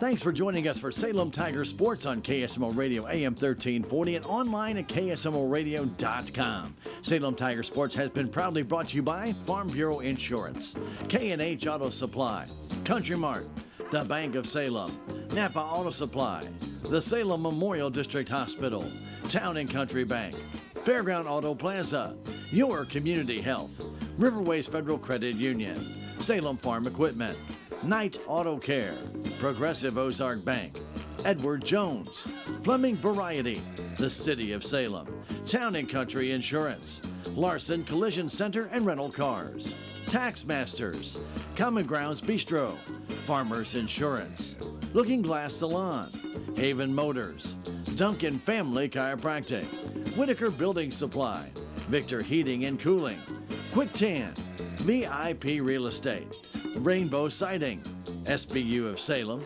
Dr. Emmett Reary, DOC, Mowbray Excavating, D&D Supply, American Family Insurance, Conway Construction, and Your World Today. Join us again next time for Salem Tiger Sports on KSMO Radio and online at KSMORadio.com.